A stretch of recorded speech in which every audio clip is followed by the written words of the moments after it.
Democrats don't speak for me. Speak for me, speak for me. Republicans can't speak for me. Speak for me, speak for me. A bitch ass nigga can't speak for me. Speak for me, speak for me. You coon ass niggas can't speak for me. Speak for me, speak for me. Listen here, this is a fact of life. I be rapping like Nat Turner came back to life. Grab Donald Trump by the pussy, he ain't acting right. I never run from a conflict, I be glad to fight. It's a very cold world that we live in. And somebody please tell Elizabeth you're not an Indian. You just trying to con them people to get the benefit. Just another immigrant stealing from the Indians. That's some punk ass shit and that's too lame. Now we finna step over to Andrew Yang. And you a sucker, you can never speak for black folks. Fake ass pandering, trying to get the black vote. The Democrats don't speak for me. Speak for me, speak for me. Republicans can't speak for me. Speak for me, speak for me. A bitch ass nigga can't speak for me.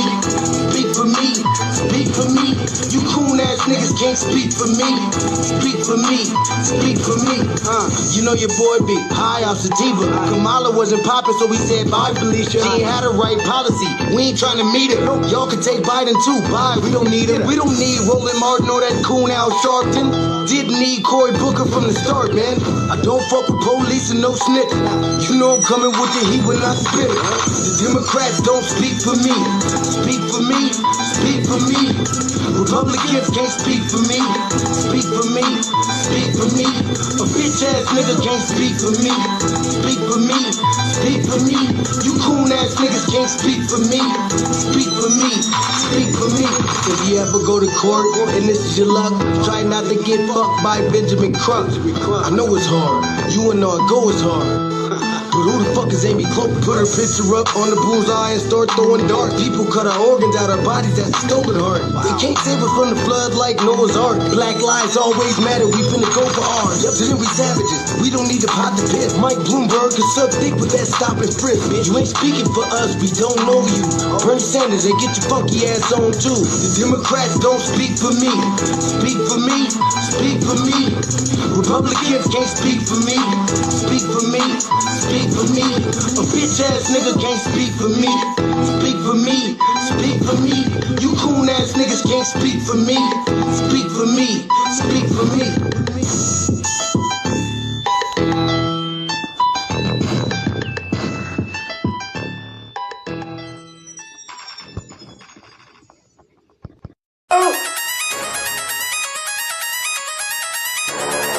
I'm talking about Shawty going crazy. People going crazy in these motherfuckers. Run that shit back, man. But it means nothing. Nothing. Got a woman on the day.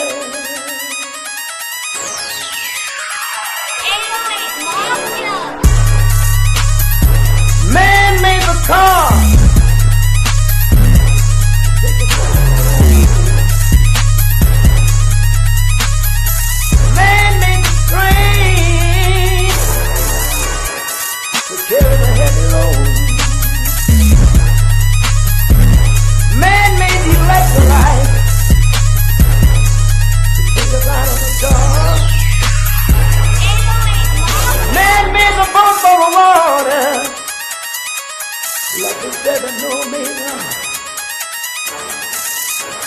Man thinks about a little bit of baby girl and a baby boy,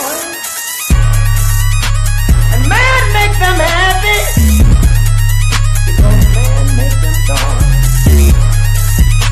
But after man make everything we can, do you know that man makes money?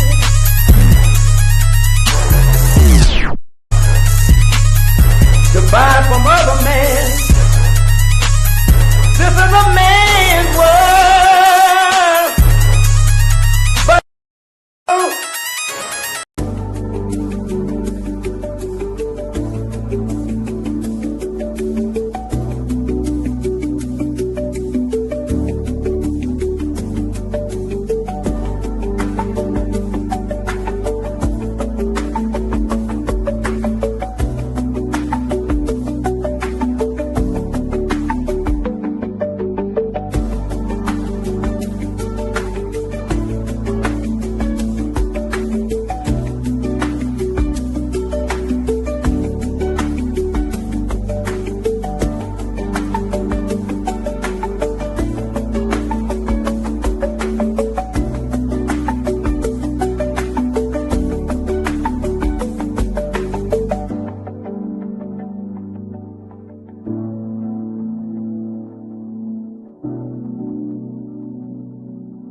Greetings, Black family, greetings, and thank y'all for tuning in to another episode of the Front Line Blacc News. I'm your host, Chan Krumah, and we're joined with our other host, Lady Chase. She's in the background. And on this season 5, hey, Kitty, you want to say hi to the people? Hey, buddy. And on this season, and there you bite me. On this season 5, episode 44, part 1 of the Frontline Blacc News, we'll be discussing several topics. The first topic is, of course, them tangibles. Continue to mass up the tangible for your vote, Black family, between now and 2100. Then we got,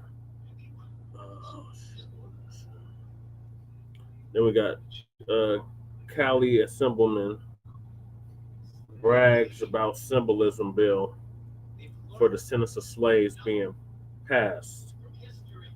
Then white Iowa farmer says Trump's tariffs are making him suffer while black farmers aren't complaining. Then we got black students facing payback attacks for Charlie Kirk. Was Charlie Kirk one of the masterminds of the January 6th insurrection? Non-FBA woman crashes out over Charlie Kirk. White woman says she feels safer around black men than the men of her own community. And last but certainly not least, day 1 of the 2025 Active Collective Trauma Community Summit in Aurora, Colorado. So those are the topics. Make sure y'all like and subscribe to Frontline Blacc News.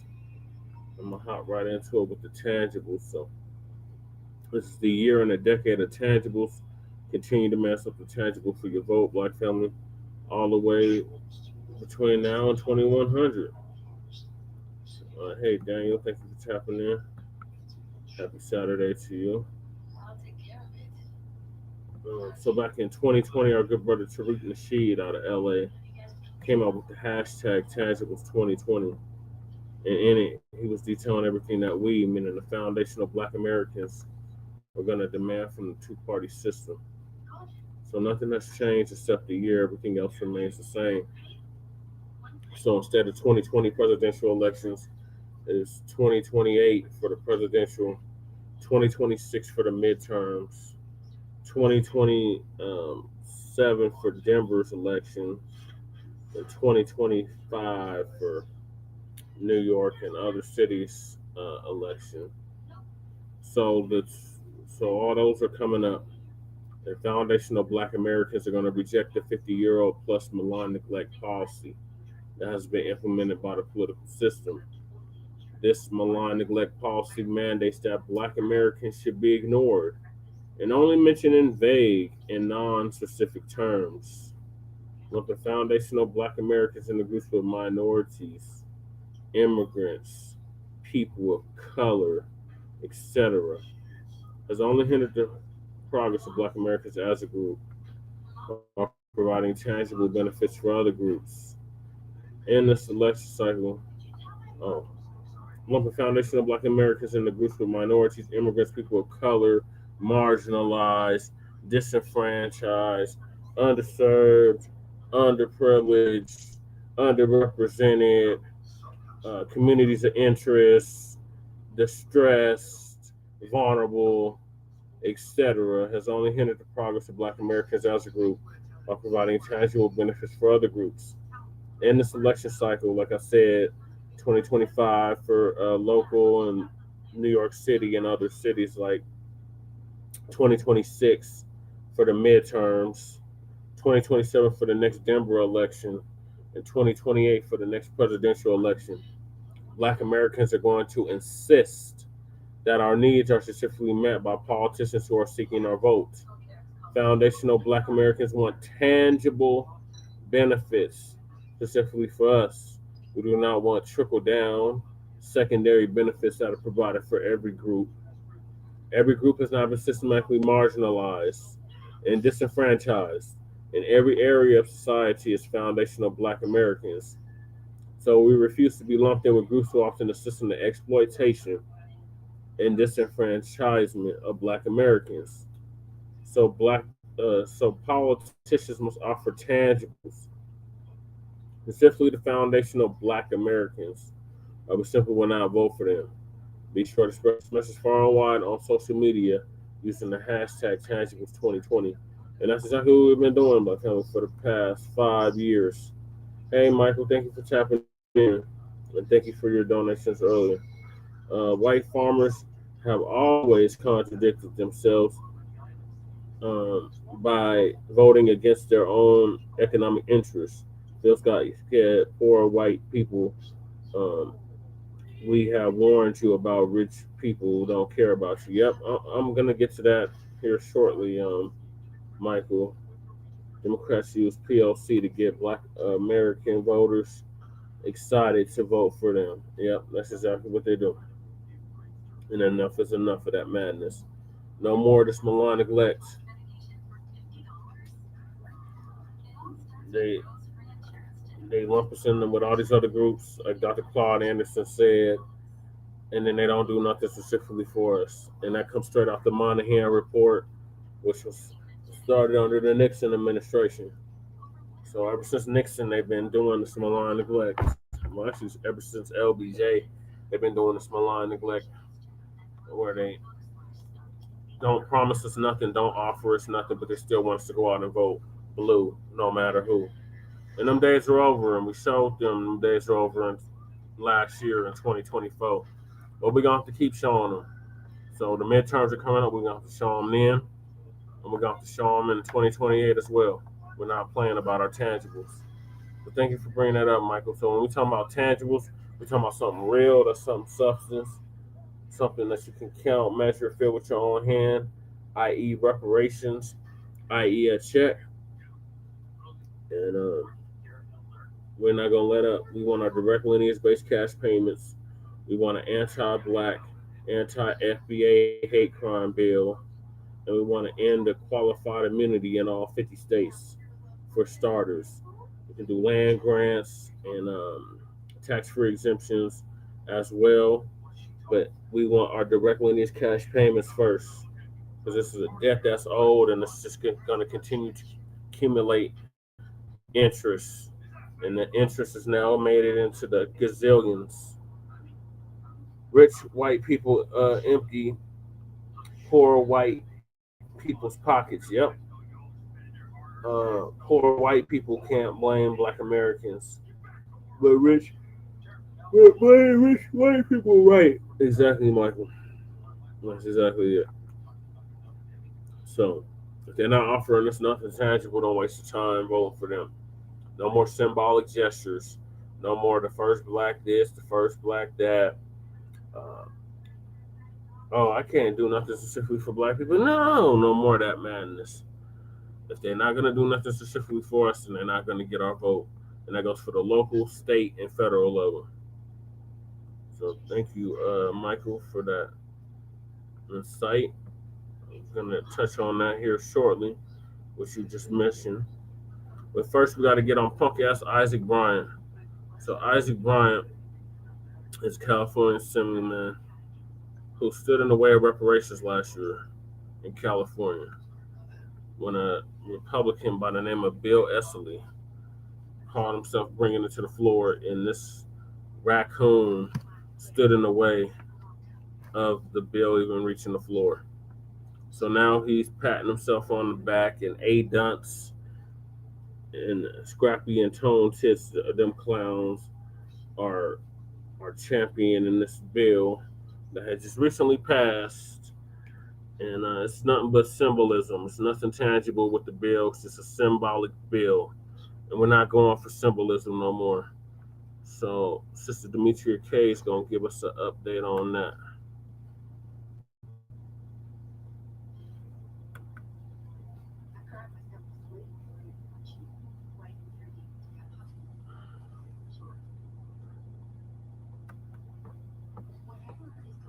It's so hot in this room.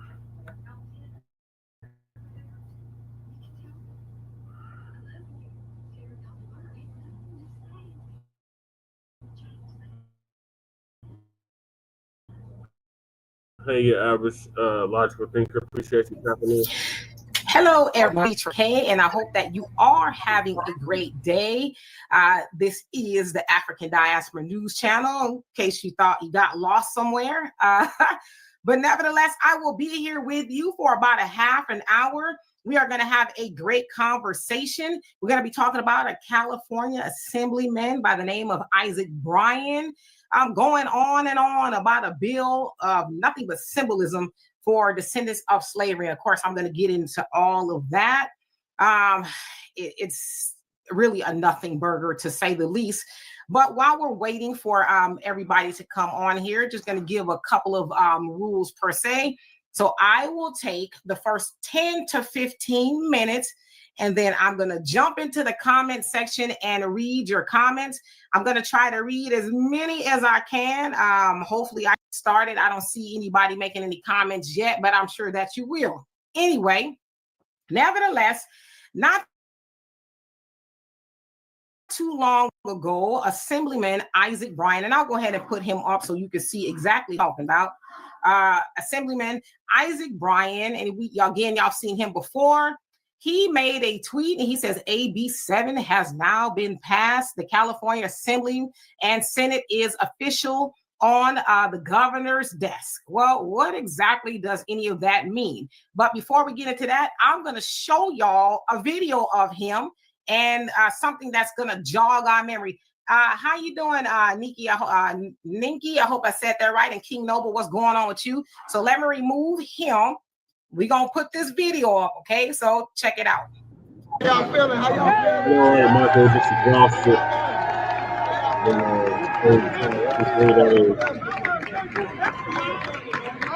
All right. I couldn't even say nothing. What did they say? I couldn't even say nothing, man. Come around here. Let me smile, man. Thank you all. Thank you all. Thank you for all your advocacy. Thank you for all your work. Thank you for coming up. Thank y'all for being in this struggle all year. Some of y'all been coming up since the very first committee 4 months ago, 5 months ago. Thank you all for showing up. That wouldn't have made it to the floor without all your advocacy. It would have made it off the floor without speaking up.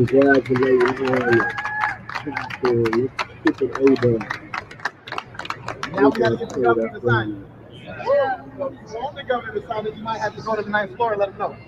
All right. Thank y'all. Ain't no dollar amount attached to this bill. This is Assemblyman Mr. Bryan. He's mad I brought up the reparations vote.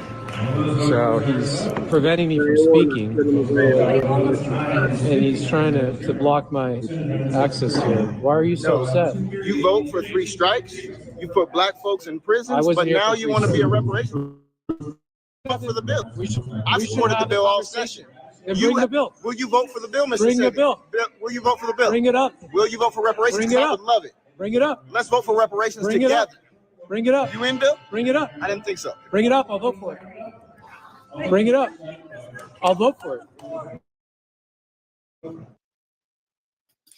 All right, so again, that was Assemblyman Isaac Bryan. Now, the first video, y'all saw him, and he was doing a whole lot of celebrating of Assembly Bill number 7. Now, Assembly Bill number 7, you can look along here. It's the legislation, Assembly Bill 7 would allow but not require the University of California, Cal State, and private colleges to give admissions preference to applicants who can prove they are directly related to someone who was enslaved before 1900. Again, that's in California. That's this bill he's going on and on about. Okay, now I'm going to go into a little bit of the verbiage there. I highlighted. I won't read the whole thing. But basically, AB 7, as introduced by Isaac Bryan, I just saw, post-secondary education admissions preference, descendants of slavery. The California Constitution prohibits the state from discriminating against or granting preferential treatment to any individual or group on the basis of race, sex, color, ethnicity, or national origin in the operation of public employment, public education, or public contracting. Okay, so let's stop right there. If it prohibits, basically giving preferential treatment due to race and things like that, well, then what is this bill about? Again, let's reiterate. It says the bill would state that the California State University, University of California, independent institutions or higher education and private secondary education institutions may consider providing a preference in admissions to an applicant who is descendant of slavery as defined to the extent it does not conflict with federal law. So it's like, what are we talking about? There's a lot of confusion going on there because it's saying, okay, we want to pass this bill that says basically descendants of slaves who can prove that they're that, you can get preferential treatment as far as admissions into the, universities, state colleges in California. But on one hand, it's the law. Now, how do we know it's against the federal law? Because down here at the bottom, it says in 2023 2023 ruling, and the Students for Fair Admissions cases, the United States Supreme Court banned the use of race as a factor in college admissions, holding that eliminating racial discrimination means eliminating all of it. The court found that the affirmative action policies at Harvard and University of North Carolina violated the Equal Protection Clause of the 14th Amendment by employing racial stereotyping and lacked clear, measurable objectives. While race cannot be a direct factor, institutions can still consider how race affects his or her life when reviewing an applicant's essay or discussion for their experiences. So basically, it's saying, well, the federal law trumps, right? So the state, Isaac Bryan and all of them, they could try to get this bill passed. And mind you, it passed through the legislature, but Governor Gavin Newsom has to sign it. So let me remove it, okay? So y'all saw all that. Just want to make sure that we are clear that they've passed the bill, they being the California Legislative Blacc Caucus, but they still need Gavin Newsom to sign it. He's not going to sign it. Going back to last year, August of last year, to be exact, we saw what they did. Now, at the end of that video, y'all saw that Isaac Bryan had his arms crossed. Did he not? Yes, he did. That's because he, along with the rest of the California Legislative Blacc Caucus, got caught. Well, what did they get caught doing? They got caught not even taking the reparations bill time. One of them was in regards to a Freedmen's Bureau, and the other one was for funding. They didn't even take the bills to the floor at all. Now, they had all the Black people that, were championing the bill in the lobby there, hopeful, thinking that they were going to go past the bills, didn't even take it to the desk. So another assemblyman at the time, he's now works for Trump, Bill Esseley, he was like, what's going on? He was the one that was actually recording him going like that, right? So he said he walked out to the lobby and asked, they're like, well, they're going to pass, or he's going to at least, he being Gavin Newsom, going to sign off or veto. They were hoping he was going to sign it because that's kind of where it was going. Because remember, they had this study that went on, I think, since 2020. They had this commission and they were going to study reparations, and they came up with this amount of money that everybody was supposed to get. Well, Bill was like, oh, well, I don't see nobody in there talking about taking no bill to Gavin Newsom to sign or to veto. They're like, really? So that's when he went in there and he, was kind of asking around like, hey, Troy, how you doing? Are y'all gonna pass? Y'all gonna pass these bills? You gonna put the bill to the floor? Isaac Bryan, he should have this, that, and the other. And Bill Esseley is like, hey, we ain't talking about me. We talking about y'all. And why y'all got all these Black people out there thinking that y'all gonna do something? So, of course, they came out, did not put the bills before Gavin Newsom. Basically, as we'd say, and listen, I'm from California, if y'all didn't already know, right? He was blocking. He or they, California Legislative Blacc Caucus, was blocking for Big Daddy Gavin, right? Some of us speculate that they didn't even want him to have to go through with even vetoing it, because we believe he was going to veto it. Because basically, if he was to pass it, he would have to, give Black Californians reparations and a bureau and all kind of stuff. But they didn't want him to have to do that. So later on, they came out and says, oh, well, it's a multi-year study. So we feel it's not over, but we just feel like we have to do some more studying. It's like, wait a minute now. They spent millions of dollars to fashion this commission that was delving into slavery. And as I said yesterday, who doesn't know about the basics of slavery? And I'm gonna get to you guys' comments in just a second. But who doesn't know about even the basic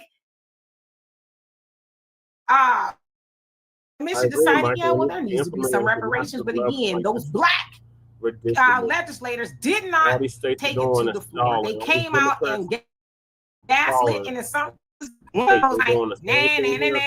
so what? Yeah, we didn't pass it. So what? Like, what y'all gonna do? Which makes me think they're like, y'all gonna vote for us again. I believe they gotta be voted in every 2 years. So we good. But y'all gonna be mad now, but y'all be all right. Y'all vote us in. So let's get back to this study. AB7, which basically again says that black descendants of slavery there in California to get preferential treatment in regards to applying. Now get this. Yeah, they might allow you to have preferences to apply, but applying don't mean you're gonna get in. Applying, and if you get in, don't mean it's gonna be free. I don't know. I mean, I know we going on and on and on about. Y'all saw him in the video. If you didn't see it, y'all can go to the beginning and watch it. But our Assemblyman Isaac Bryan, he's high-fiving everybody. Yeah, we did it. Oh, yeah, now we need to take it to Gavin. Okay, now check this out. They take it to Gavin Newsom. Let's just think ahead here. They take it to Gavin Newsom. Hey, Gavin, the governor of California. We need you to sign this bill that says that black descendants of slavery get preferential treatment in regards to applying to these colleges. Can you sign it?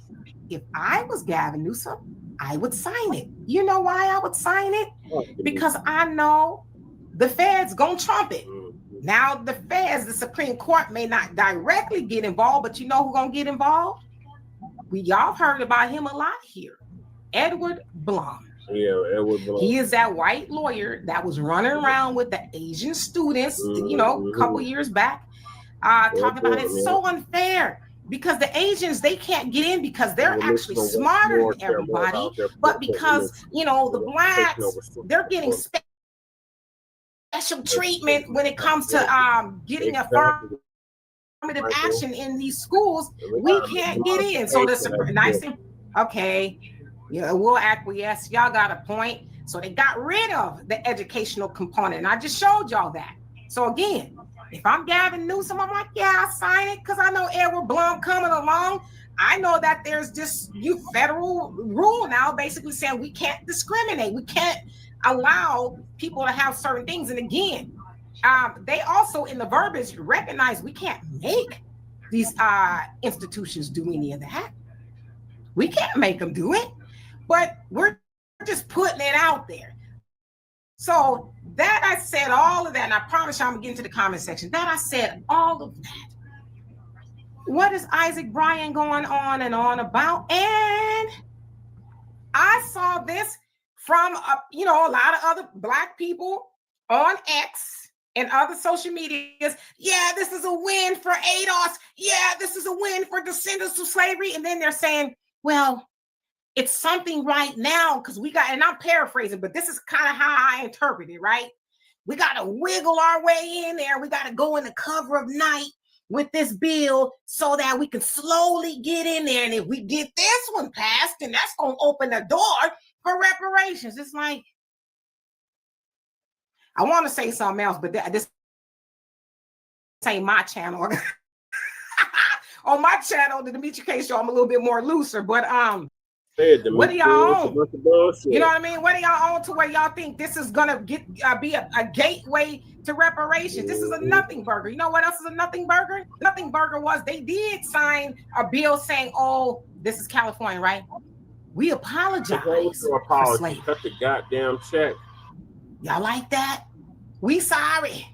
Now, of course, a lot of people say, well, California wasn't directly a slave state. Where like the South or whatever, where they like have full-on slavery. But nah, they acquiesced and said, oh, okay, you bringing some slaves from Georgia with you. We good with that. You can keep them. They also No, abolished the Fugitive Act, which says, oh, some slaves ran away to California.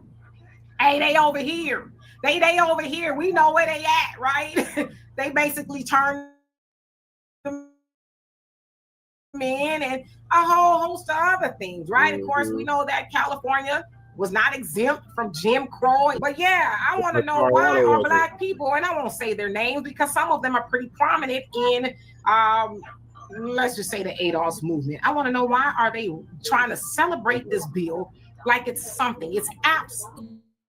And I'll in the comment section, I promise you. And not all descendants of slaves want to go to school.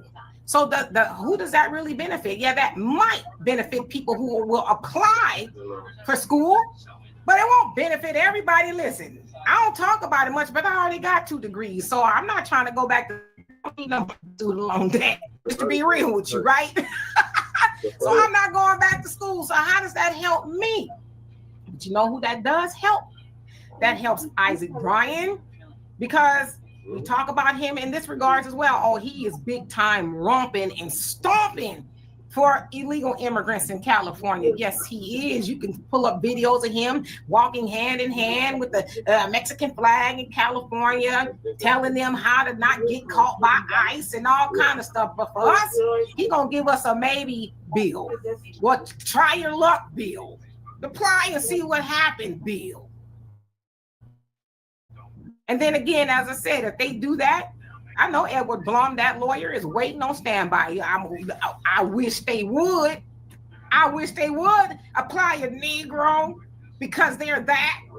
I'm a be on them, right? So they ain't slick. Anyway, let me get into the comments section before I get in too much trouble on my own. King Noble, he says, I remember that old bootleg mocking the protesters as he walked through the crowd at the state capitol, knowing that they blocked reparations. Yeah, I can't remember his name. He's an older guy. Wasn't Stephen Bradford. Stephen Bradford is the one that actually brought the bills. He's termed out, but he's the one that brought them. But the older guy, yeah, he was like, and did, right? That's what the young people say, and did. We sure did block the bills. What you gonna do about it? See that? It's like nails to a chalkboard to me. You know why? Because we allowed them to believe that they could do that to us, and we ain't gonna do nothing. Now I should concede that in California, Black people are less than 6%. So they might be on to something. Yeah, what y'all gonna do, you little bitty 6% of y'all? Y'all ain't gonna do nothing because half of y'all ain't gonna show up to vote. Because with the state and local elections, people don't really up to these elections anyway. That's why we'll go and romp and stomp for the Mexicans, because they gonna show up, right? We gonna act like we doing something for them, and they gonna show up. So that's why we can thumb our noses at them, because what they gonna do? I believe that's what they're thinking anyway. Yeah, and then it is very disgusting. And Laura, how you doing? Back at you. Charmaine, what's going on with you? Thank you, I appreciate that. Light, how you doing? Says so many colonies have to pay reparations. It should be. Oh, wait a second. It says it should be the other way around. I don't know what you mean by that. If you can expound on that, what do you mean the other way around? Are you saying that like who needs to pay? I'm just asking because I don't want to mistake you. Dana, how you doing? Says, yeah, we can get in as long as they are not discriminating. That's not reparations. Yeah. Your grades are good, but there's somebody else's grades are better, and you know their essay to admit it was great, and so we're not gonna. So there's no guarantees there. So I'm low key mad. I'm low key mad that there are people who should know better that's trying to sell this bill to Black Americans as though we should be running around here celebrating. It's awful, and it's almost abusive because you know better. They know who I'm talking about. You know this ain't nothing. Oh well, we just gotta just get what we can now. When Massa dropped the biscuits from the table, we just snatch them as fast as we can before he knows we got one. Because that's what I hear. I'm a little different. Y'all get to learn that. Nikki says Ed is the biggest weirdo around right now, but he rich, right? Because he walking around with all these people who do not like black people, and he's like, yeah, I'll be your Huckleberry.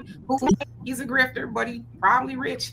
Light says Haiti had 90 million gold francs over 120 years, hence their economy is poor. Well, why is their economy poor? See, there's more to the story, right? There's been a lot of destabilization of their economy and a whole lot of other things, and United States got a lot to do with that. So yeah, they're poor, but I don't think it's because they're poor and say, hey, let's just be poor.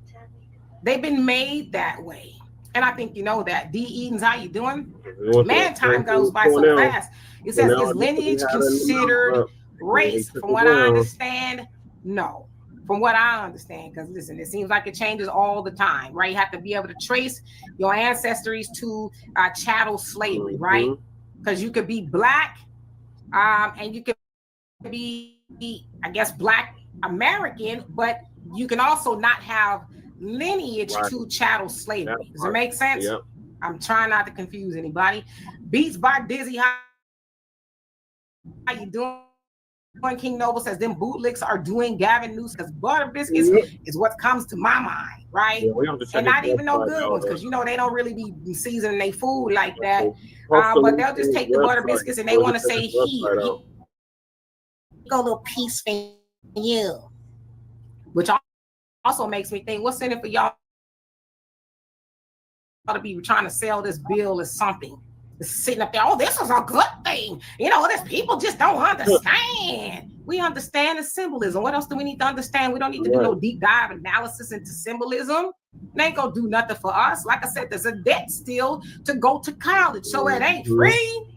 I maybe could get into college if I apply, because they don't have to give me preference. How is that beneficial to anybody?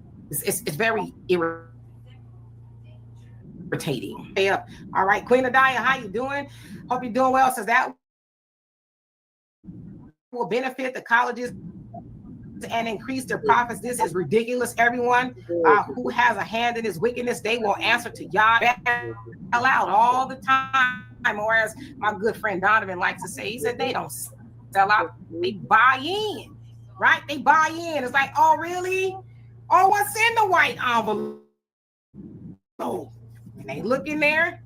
Oh, that's quite a bit of money. Now, what is it you want me to do? Y'all check out my video about the Big Six, as some people call it, the Big Fix. Yeah. I explained it, I think, pretty well as to how that happens, how a lot of these people who are, it's all about black people, it's about black Americans, and then they get that white envelope. It's like, well, it's about black people, but that part. We'll just take the little wins we can get. Dang slick. So like it says, ex-slave owners should be paying reparations, and the countries that control these colonies, i.e. France to Haiti, Britain to more than one half the Caribbean and African countries, US to FBAs. I totally agree with you, right? And we want our money and we want it today. Matter of fact, we want it yesterday. Right. It's not if, it's when. It will come, right? If you follow everything that's going on, and you're just they gonna pay us, okay? Because you cannot do what you've done to black people here or anywhere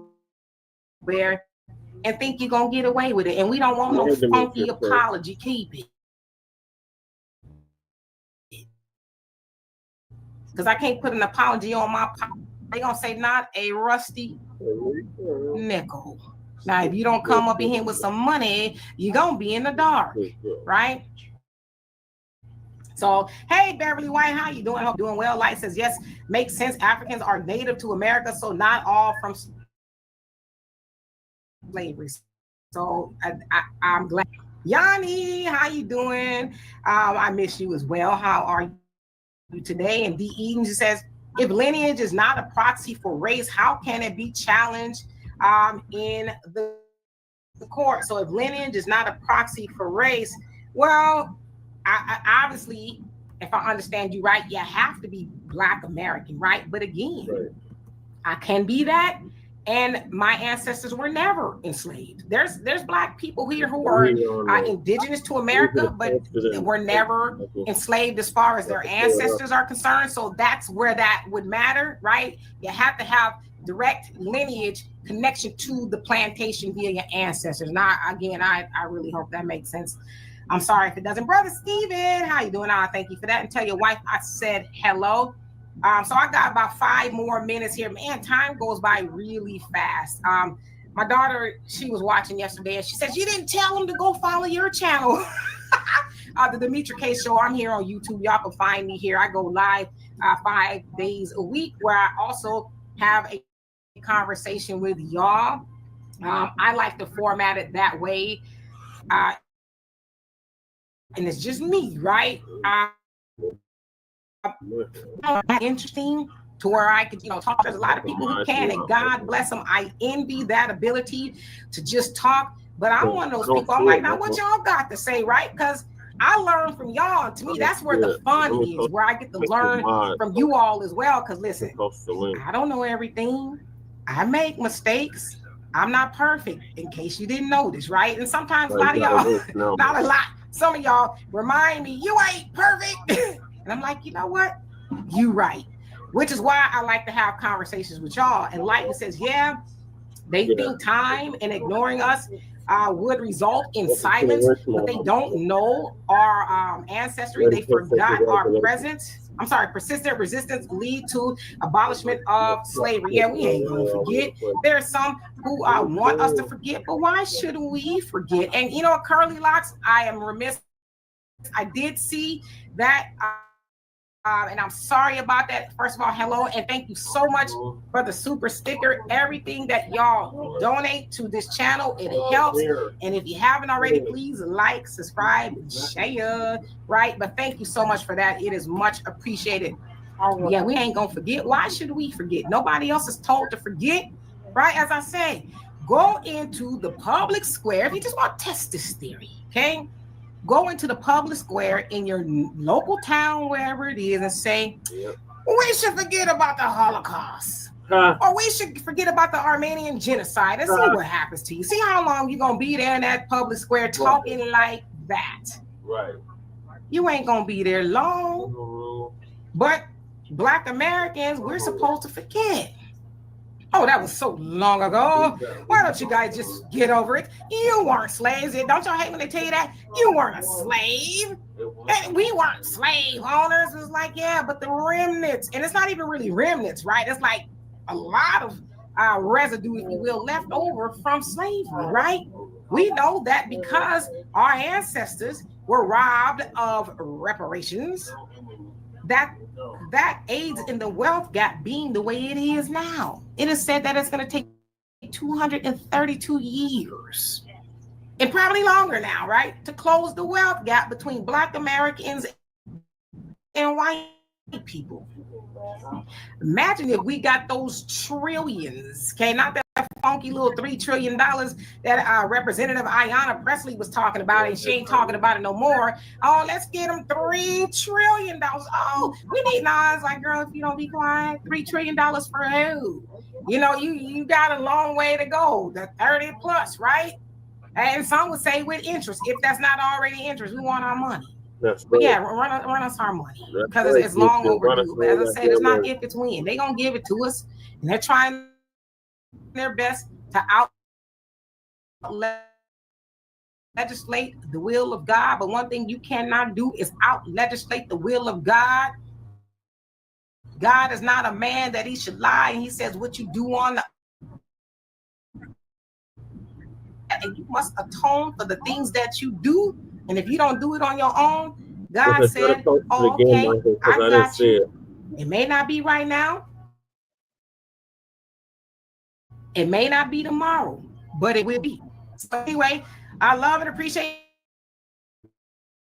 every last one of y'all. Thank y'all for being here with me today. I will be back here.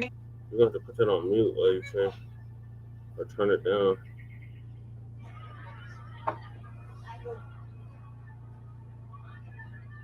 Thank you, Sister Demetria K, for that awesome update. To hell with Isaac Bryant. To hell with the California State Assembly. And to hell with Gruesome Newsom. What are your thoughts, Lady K? About Isaac Bryant high-fiving and congratulating A-Dunce for this nothing burger bill in California. Yeah. The portion of it is. I cut the like the Okay, thank you, middle Michael. of it, the middle of the topic. This is like over box in it. So well, the Yeah, part I at did least 100 trillion. catch, the part I did catch, from my understanding, it's like an add-on or something like that.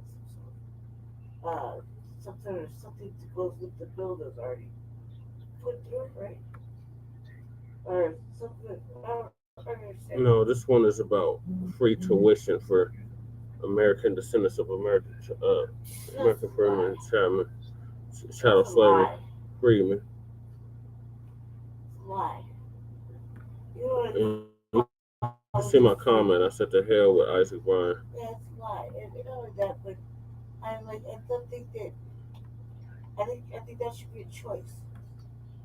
And when it's like, it's like nothing. You get fruit. It got passed. So yeah, Yeah, we so got approved. yeah, fruit. Like, So it has to go to the governor's desk, and Newsom governor, is gonna governor, veto it as usual. yeah, he's gonna shut it down. Why? Because it'll go. Ultimately, it'll go to whatever the orange man is on. Because for school, we either give away now, like no, it's not even gonna let that happen. Like that's not gonna happen. So he I has don't no think it's a control nothing over burger. what the state assembly in California does. I think it's a nothing burger because look how they're doing the college in California already. Yeah. Where was it? They call it the one where we called it. Yeah, well, that was the AB 30. Oh, that Yeah, that one college is doing was that. the genealogy. Yeah, But look how they're doing the college though. yeah. But they're doing that their own school back. You know what I mean? Yeah, that was They're doing that California back. State What we're University. talking Yeah. about? Is it like our something about with what our arguments and stuff that we're talking about. They didn't want to listen to us with that. But yeah, they're doing their school Mm-hmm. and their people that work at the school, Yeah. right? Like I would be fucking around with English, something really hard in my eye right now. Like challenge something.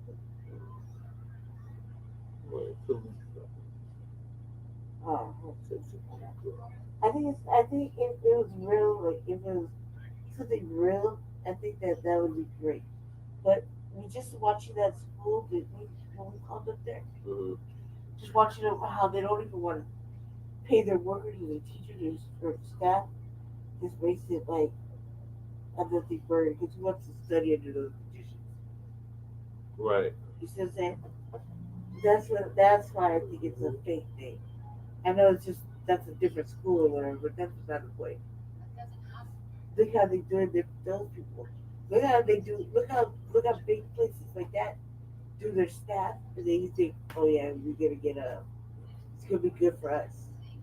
If they treat their staff fucked up, they're gonna go studies and work under those conditions. You think who can work under those conditions? I know I wouldn't be able to get no studying done if my school was in turmoil because they don't want to get paid or they can't, their contractual agreements with their staff is like a treaty that's broken. Anybody like that?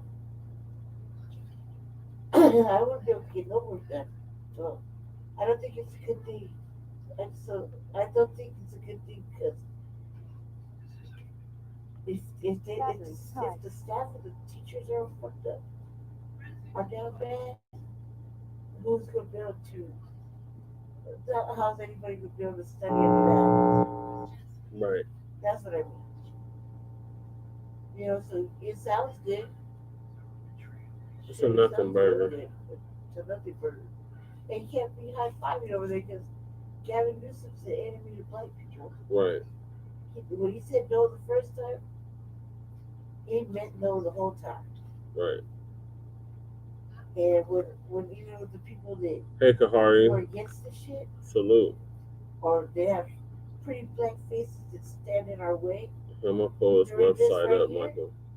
they were meant to stand in our way the whole Free time. public higher education and cash payment reparations for American freedmen are Yeah, separate issues. Exactly. yeah. We're talking about this punk ass congressman by the name of Isaac Bryant in California, Kahari, who was high fiving and patting himself on the back for a nothing burger bill.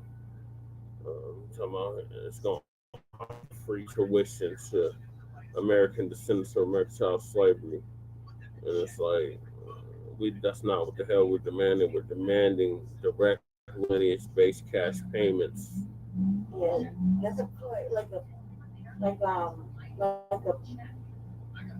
a shut your mouth and take this. That's a fine type of thing, Yeah, and it's not even a good one because no one wants that first. That's uh, not a incentive to keep holding and waiting. right. That's not even tangible. No, it's Like not. if we're looking at tangibles, that are an example of what to vote for on the ballot or something like that, or whatever. That's not even tangible. All right, let's see what Ramsey for governor is talking about.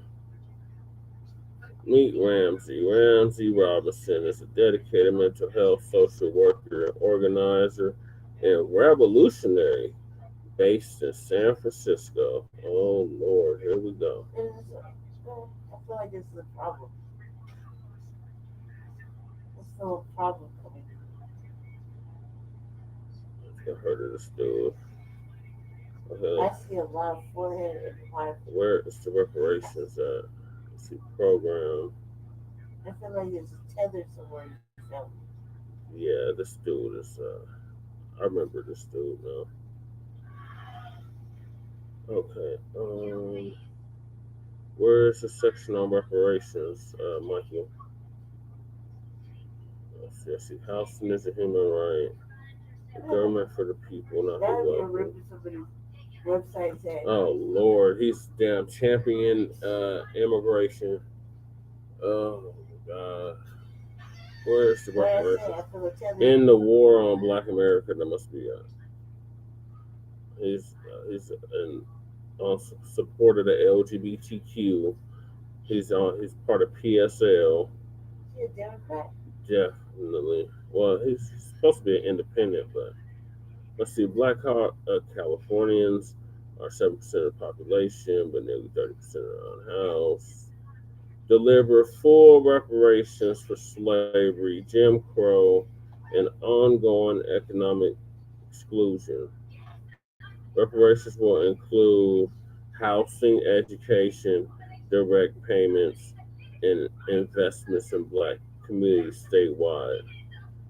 Okay, it sounds good, but where's the dollar amount? I mean, this doesn't really sound that good. That's like it's just another pleasantry.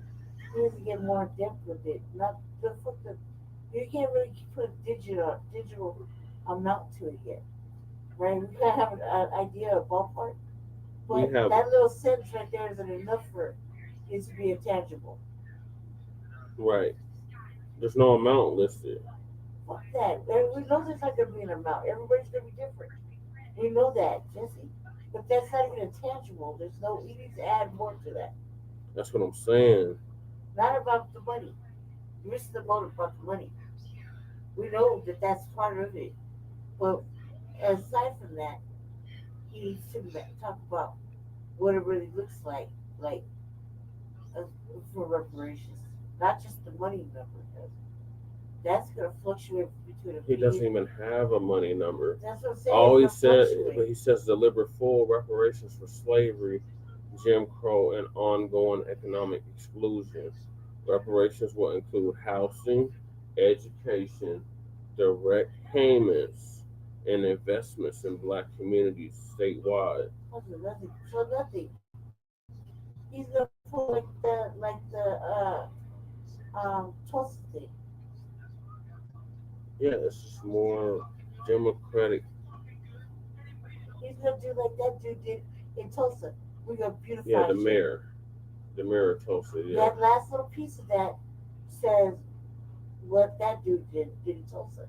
Mm-hmm. Or beautifying or whatever. Urban or cleaning up urban area or whatever the fuck. Whatever that last sentence was. Investments in Black communities statewide. There you go. That's where your reparations are. He answered the question. And it's in that last sentence. Yeah, that's not reparations. It's not tangible. But that's your answer. That's the direct answer. That's the universal answer he'll give everybody. So that means he has his stances. The safe house house nigga stance, right? Yeah. The safe democratic Okay, so President Michael said Carter. he's working with him to include a dollar amount. Yeah, but yes, that's good. That carry on with that. Carry on with that Hey, mission. salute, Jab. Thanks for tapping in. Carry on with that mission. Also, though, let him know that that last sentence is like what they did in Tulsa, what they do everywhere else. That's a pacifier. That's a platitude. That's a pleasantry. It's polite pandering. Pandering. It is down. I don't see that part die. Like wash my head full. Have mercy on my little soul. There's a lot of background noise with the oxygen on and then you playing the vampire killer flip. Okay. Because I can multitask. I know what I'm talking about. No, seriously though, Michael. Like it's not all lost yet if he's willing to be open minded. You know, like he needs to show us. Everybody's gonna have to show us what it looks like. Yeah, Kahari, really. Everybody's gonna have to show us what it looks like because we can't just take anything now. Look, look at this. This is so serious. Right. It's not just a one-time thing. Like with these payments and whatnot. Right. They're so serious. They're gonna be for the children after us, right? Right. And, Yeah, and it's gonna be therefore, for generations. right, It's like we were in supposed to slavery for generations. It's Right. gonna have to be for generations. Right. It's not gonna be a one-time deal. right, and we're not gonna know what happens after we leave, right? I mean, look at it's a known fact. The treaties were broken. That black code laws were it's still. It's still in effect. You think? So like nothing's gonna be perfect, but it's gotta be better than what it was for the last 60 years. Yeah. And it's gotta mean it because like it's almost like we're gonna start taking a Michael bunch of said, ultimate blood, goddammit. Jesse and Lady Che, I let Ramsey know about the last sentence. Yeah, that last sentence is what Tulsa did, right? Yep. Well, and I think personally, I think now that I'm starting to see things clearly, I think that all these things are like they're waiting for us to die out. Mm-hmm. No, they're trying to stall us out. Stall us out, like you said. Yeah, Jesse, thank you. You already said it, right? Yeah. Shout out to you, man. Thank you. I knew that mind would come in there all by itself. I thought that they are stalling us out. Like they're stalling out the very last descendant in Tulsa. Yep. Miss Viola Fletcher. You think? Was They're 111 stalling her years out. old. They're stalling an old woman out from what they owe her and her family. You think? How diabolical. Right. But that was so long ago, Lady Che. No, I don't give a fuck. It could be yesterday for her. You just need to get over it, Lady Che. It could be like yesterday for her. Who are we to say what is a long time ago for somebody? Why should I have to pay for what somebody else did, Lady Che? Stop it fucking instigating, because you're gonna fucking fight. Like get me all amped up, like like I don't want to do that because I'm trying to behave myself. You ask me a fucking question, stop trying to amp me up, I'll fuck you up. Like that's some Mark shit. Like that's real shit though. No, like, that's what they say. They stalling her out. Like, why you have to pay? Because I can't tell you or anybody else what is really a long time for you? Like for me, like I have a bad dream once in a while. There's this one dream I had, right, where I got kidnapped and was in a cage for like 9 days, right? Like a dog kennel, right? Like one that you would put like a, I don't know, I don't want to say like a like a pit bull in, Yeah. right? About the size, I could fold it real small, right? So I was in there for like 9 days. Really ugly shit, right? So sometimes I go to sleep and sometimes I have that flashback. It'll be like a nightmare, right? Just one little section of that experience will come in and it's like a nightmare, right? Yeah. But that happened when I was a little girl. That happened when I was like 16. I can't let it go sometimes. I just had that dream like last week. So for me though, it felt like yesterday. Michael said he understands that both of you have expressed concerns about Ramsey Robinson's reparations platform. Robinson is slightly better than Gavin Newsom Oh yeah, Gavin in the Newsom's like California he's Black the enemy Bill. to black people, but is this dude running for office too? Yeah, he's running for governor. Governor?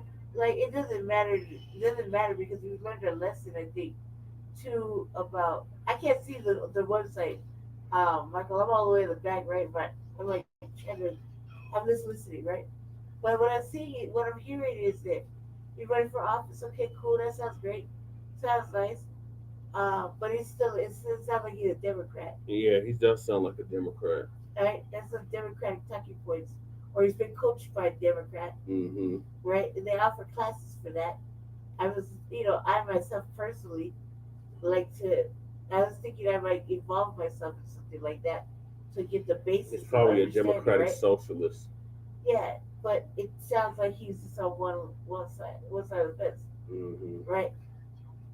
But the thing is that we learned that pretty black faces don't represent us anywhere, Right. We should know with Westmore right? in They don't Maryland. represent us as governors or mayors or even a city council. Yeah. These are the types that are like, oh, you brought all the black people in the yard. Good dog, good dog. Here's your biscuit. Yeah. Now go lay your ass down. Well, I'll summon you again in a little while when I need you to do something with your people. You did? Yeah. Good dog. Go lay down now.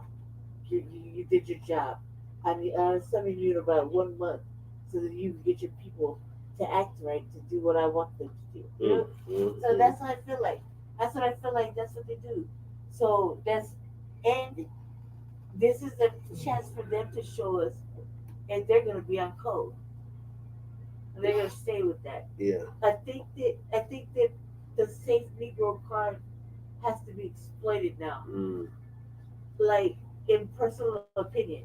Personal opinion. Right? Sorry, my medicine kicked it. Like kind of late. Sound like I got an accident, right? Yeah. I have many accidents. Your southern accents kicked in. I have many accidents. And then I had like a little bit. Yeah, no. I just think that we have to exploit them like that. I mean, what is his election? The election is next year Yeah, but in November.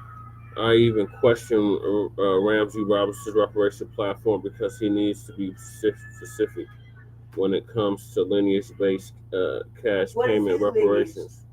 Did he answer yours? What is his lineage, Michael? Do you know? Or reparations be continuous implementation plan? Yeah. What is his? Because he don't seem like he's 100% FBA. No. I mean, not everybody's 100%. You did, you know what I mean? It's like nobody, not even, like. Is he a freeman himself? Is he a freeman? Or is he a potential tether? Or is he like maybe like a mix? It looked like he might be mixed.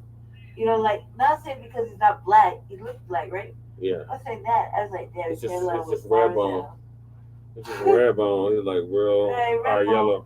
But I felt like the way you wrote that was like, I'm reflecting on something. Just floating together. Wrote that kind of tetherish, Yeah. right? But now I see where the issue is. But that causes me to look down when I do my work next time. These little campaigns, how does it not sound like that? It's like he copy and pasted the Green Party platform. Yeah, it doesn't look like that. No, what does his website look like? Just like, let's get it real quick. Keep talking, Michael. What was he? Damn, why is it so orangey? It's just yellow. Oh, that he did the activist thing? Yeah. He's with PSL. Okay. A government for the people, not the wealthy. So he's on that socialism shit. Socialism. Medi-Cal for all, including illegal immigrants. No. Fully fund public schools. Yes. Full rights for immigrants. No deportations. No. Save our planet from capitalism. Guaranteed union jobs and living wages for all. Yeah. I think the union job. Well, I'm kind of biased on that because my father was a union man. And end the war on Black America. Defend. How? How does he want to end the war on Black America? By reparations, create a state department of anti-discrimination, They have and the militarization of the police. Defend. Those are universal answers. Defend women's rights, full equality for LGBTQ, alphabet emoji, elbow, people. Divest from Israel, free California for complicity. What is free California for publicity? Complicity. I'm not gonna lie. I feel like he did a better job on his color scheme. So freaking bright. Our program. Yeah. So vote socialist. I knew it. There it is. He's a damn socialist. Is that him talking? Yeah. Yeah. Why does he look like that? That's how he looks. Hey, go on some more pictures. You're talking about why does it look like Frankenstein looking ass? Like somebody pieced his ass together. I feel like there's a tether here somewhere. Tether vibes going on. Or like he used to be a bitch or something. Like there's something going on. Because I kind of give you that Obama-ish feeling. Yeah.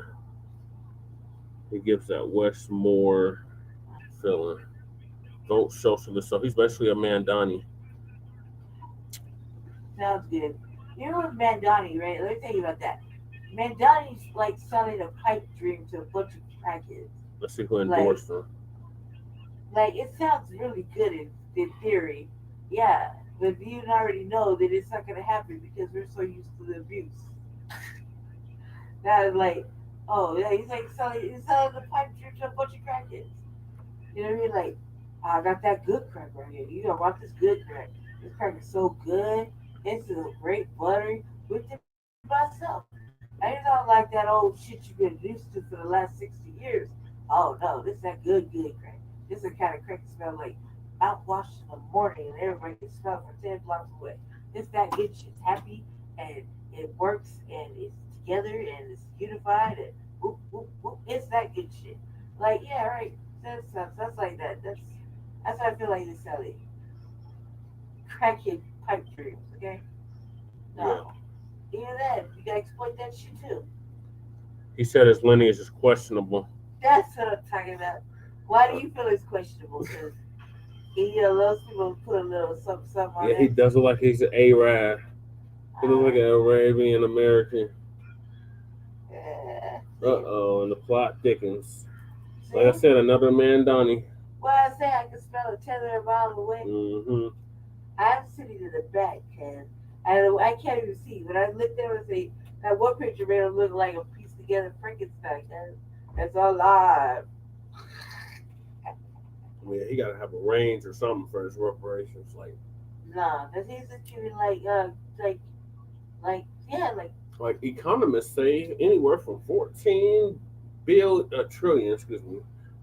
trillion They have to have a way to 100 trillion. He has to wait. Like, look, you're gonna be the governor. Like, see, if you wanted to win black people over, this I would be like, everything. What's his face said? I'm sorry. New scum. Everything whatever he said, whatever that fuck motherfucker said. Yeah. I'm going to veto that. Right. I'm gonna rewrite that shit. We're gonna do it that first day. So right. Just get it to my hands, and I'm gonna turn it over right there. Like you gotta. And it's not in the first day. It's gonna be in the first 60 days. That's I'm gonna create a Freedmen's Bureau for California. I'm gonna create a genealogy department for California. Immediately.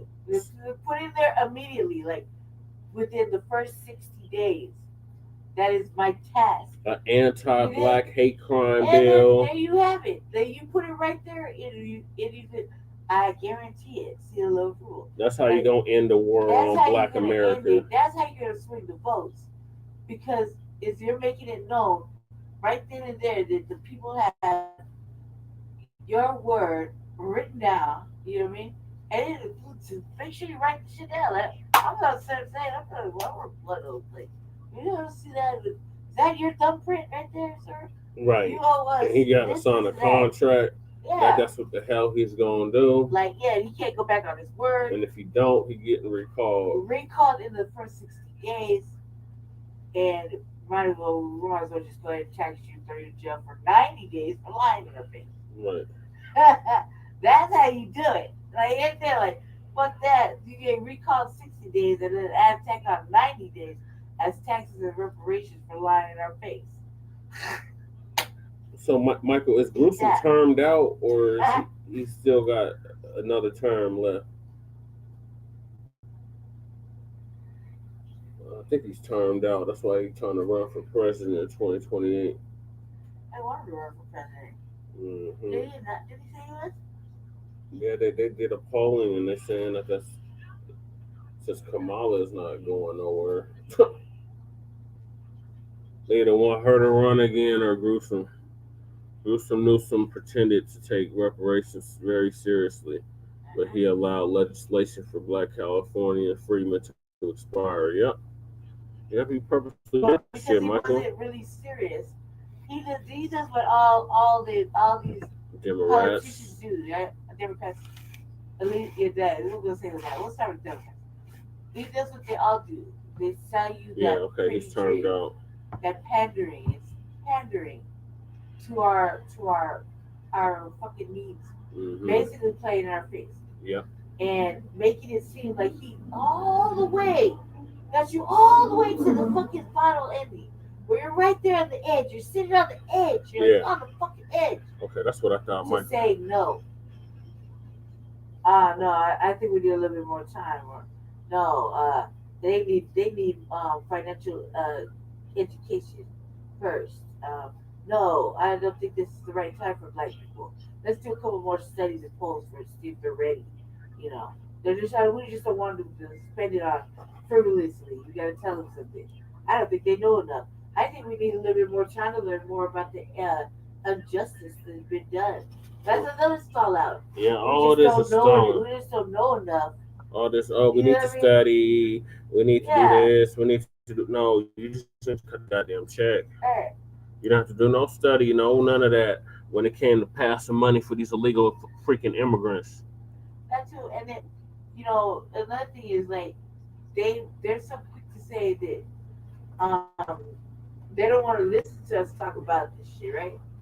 Because it shines a light on their guilt, shames, right? And they'll say to turn around and say that we're too fragile, right? And then we're not, and we're like we're racist, or we're not. Projection, right? And I'm okay with being severely prejudiced and Black nationalist and all that good shit. I'm okay with that because I know who I am. I know what I'm about. I know what I'm standing on. Right. I know that I know what portion I play in the revolution. Right. I know where I'm at with the lineage, what we're standing on, regardless of what the fuck happens. But I know that, right, these people will say anything Mm-hmm. and not offer, not stand on it, not do nothing. Like, how many politicians that we see right now run for office right now saying, Yeah. oh, yeah, like Jesse in their face, right? Talking Mm-hmm. about what would you do specifically. And she said, what? What did our friend looking, lady running for board was saying? Oh, well, Black people are the most affected by police brutality in Aurora. Yeah, is that what? That's not a question. That's not an answer to my question. Right. That's a statement, or that is like fact. I said, what are you going to do specifically? Right? Right. That's the question. And she gave me like a generic fact, right? Yeah. And then said what? What did she say after that? I hope I earned your vote. No. Right? You know you did, bitch. Not even a little bit. Right?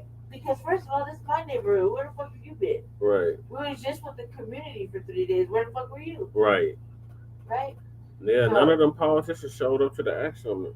no, none of those people rallied up the community of would-be other politicians. off-brand Black people. Yeah. Right? They were all up in Aurora all the time, acting like they lived. None of those ambulance chasers, None of them performative ambulance chasers were there. performative theater And actors. it's a community.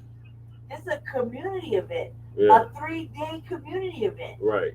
that deals with what? Trauma. Active trauma. Mm-hmm. Right? So the acts of it is going on for active community trauma. Right. We just suffered in this particular area. Listen. All year. Where are these? Yeah, he's just another people? Bill Clinton, another Osambo. Yeah. Continuing racial redlining, mass incarceration. Wild with me. Yeah. They're gonna be wild with me. Anytime I get a chance to grab the mic, it's gonna be wild. Because I think that they need to be held accountable. Yeah. All these people need to be held accountable. Right. They can't represent us right now. Like, look, a whole. What I say? I said like what last year? Mm-hmm. I said a whole purge needs to happen. Yep. Right, in order for this to work. Mm-hmm. And then we have to put our people in there, but they have to be solid, right? Yeah. A whole purge needs to happen. And that election is going to be the chance that you have to purge the system. Mm-hmm. Right? Like, seriously, look it. I'll give you a prime example. If you've been paying attention for life like this, then you know about the budget and how the mayor touched the elections guy. Yeah. Right now, the election guy is acting like a whole crying about it, making a scene, right? And then now the auditor. Yep. Got in everybody's ass, right? Yep. I like the auditor, but that's because I'm always like, audit them. They need audits. Get in the ass. I want to know what everybody's financials are. Right. Even if I don't understand them, I want to pretend I know I understand them. Right? Mm-hmm. I would be all up in everybody's ass. Like, because why? Because a budget shows the measure of the city's values. That's what I said back in 2016. You ain't lying. And what does it say? They let these people all these this is what we're talking about, 21, 25, right? Yeah. All these illegal immigrants bomb rushes for fucking 4 years. Mm-hmm. Then pandered to whatever.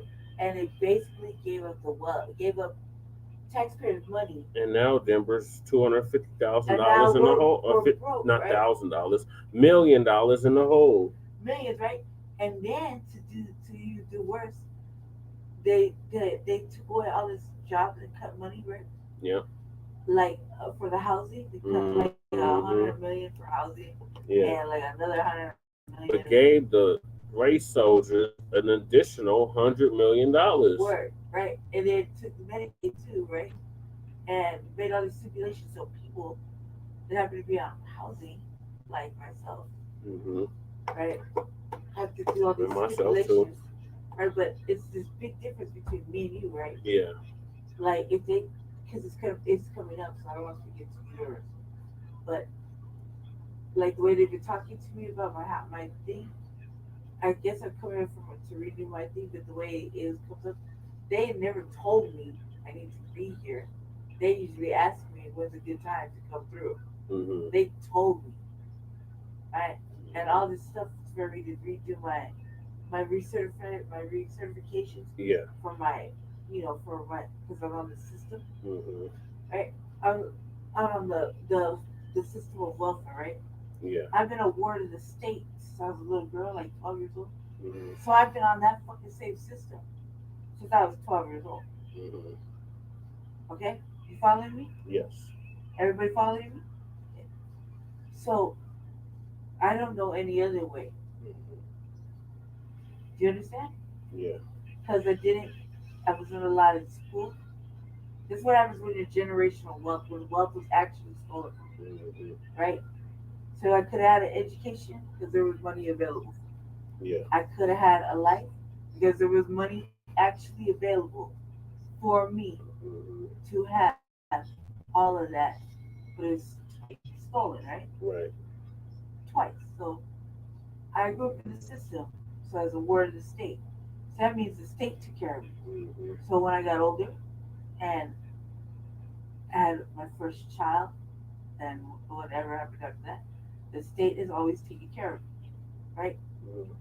Doesn't matter what I do, that's just what it is. But my housing, before I got sick, I mean, I got how I lived, went out and got it how I lived. Mm-hmm. So, I mean, whatever nefarious shit I had to do, I just went and did it so I could pay for my rent and my children, you know what I mean?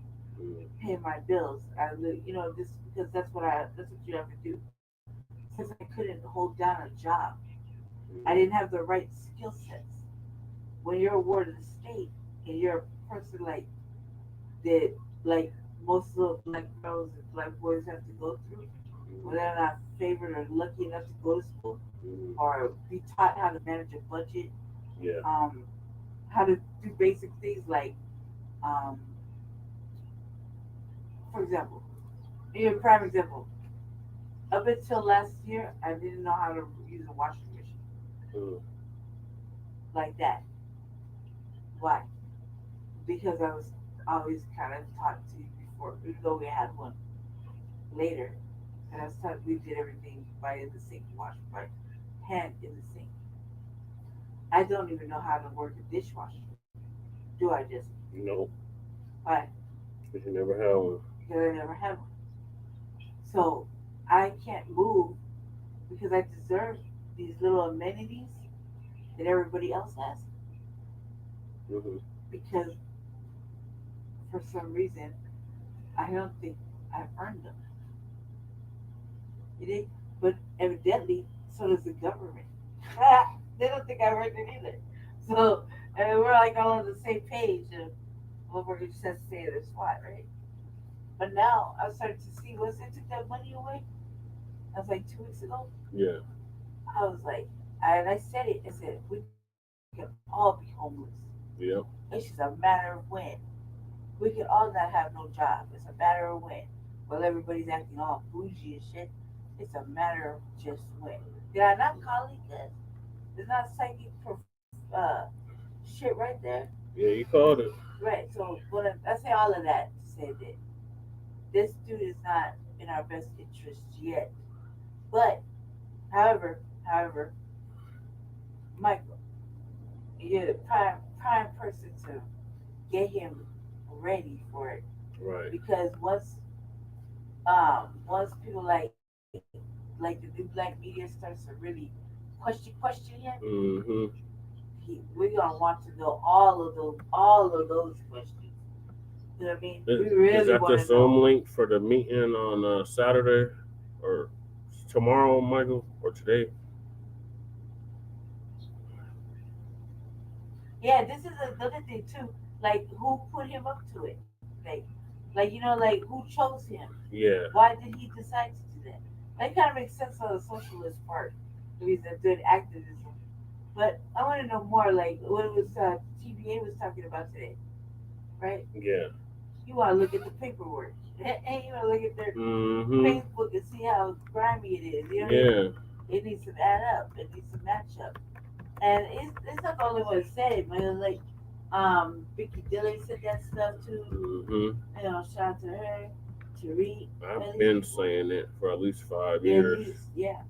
And I said with the collective, I said with the collective, and I enforce it. I'll enforce it too. You know, with us, because we're just doing God's work, Michael. Yeah. But we just have to stand with the collective and enforce what the collective. Okay, I registered Michael. Thanks for sharing. I'm Yeah. gonna register Lady J to Register for what? this reparations town hall meeting today. That's for today, for California. No, Where? I forgot where. Where? It's not California though. It's somewhere else. I want to say Maryland. Oh. Yeah, we knew it was gonna happen. It needs to happen in every state. But I think too. Or Virginia one. I think this would be a good thing for us to talk about. One day is that each state has its own problems. Yeah. Right. So it doesn't matter where we settled or how we came in, whatever, as long as we knew we were from the soil, right? Mm-hmm. Or we prove it. Okay. So we're all on the same page, right? Yeah. All right, bet. But let's say, like for example, me and Chewbacca were born in California. Mm-hmm. Well, Chewbacca was Well, born in Chicago. But I was born in California, right? So I would go check it out in California. But I suffered a lot of this stuff here, too, right? Yeah. Okay, so but when we're doing our reparation stuff here, racial equity study or whatever the fuck they're talking about, we're just gonna call it a reparation study because that's what the fuck we're doing, right? And you see, like in our state don't even want to listen to it. Oh, it is for California. Okay, thank you, Michael. Thank you, Michael. And they don't even want to hear it. It's like low bars, like It's at 8 o'clock our time. PM. Yes. 8 PM. What are we doing? Oh, we were going over this dude's website. Michael was promoting Ramsey, who's running for governor in California, and then he just dropped the link for the Zoom meeting today. Yeah. What is it? It's Kahari. Oh yeah. It's not Kahari. Yeah, I want to talk about this. We need to factor into on our reparations, on our reparations claims, when we're asking for land and all this stuff, the conditions that we're in currently. Meaning, while this stall out is happening, they're building data centers. They're polluting. Yeah. Boy, them farmers, they are really complaining. And I'm going to report every bit of it, you know. We got to wrap this topic up. So finish your thought, Lady J. Okay. All right. So we'll keep y'all updated on what's happening in California. Like Michael posted the link. So if y'all want to attend the Zoom meeting, feel free to register so you can attend that Zoom meeting. Now moving along, the white farmers, the whites, are complaining about Trump's tariffs. Said it's making them suffer, and black farmers been complaining about not getting funding for damn near a decade now, and nobody bats an eye about it.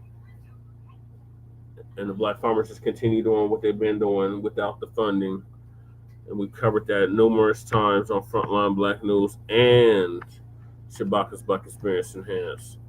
Not to mention we had a situation with the Maoris out here who are black farmers who are being racially terrorized in El Paso County here in Colorado.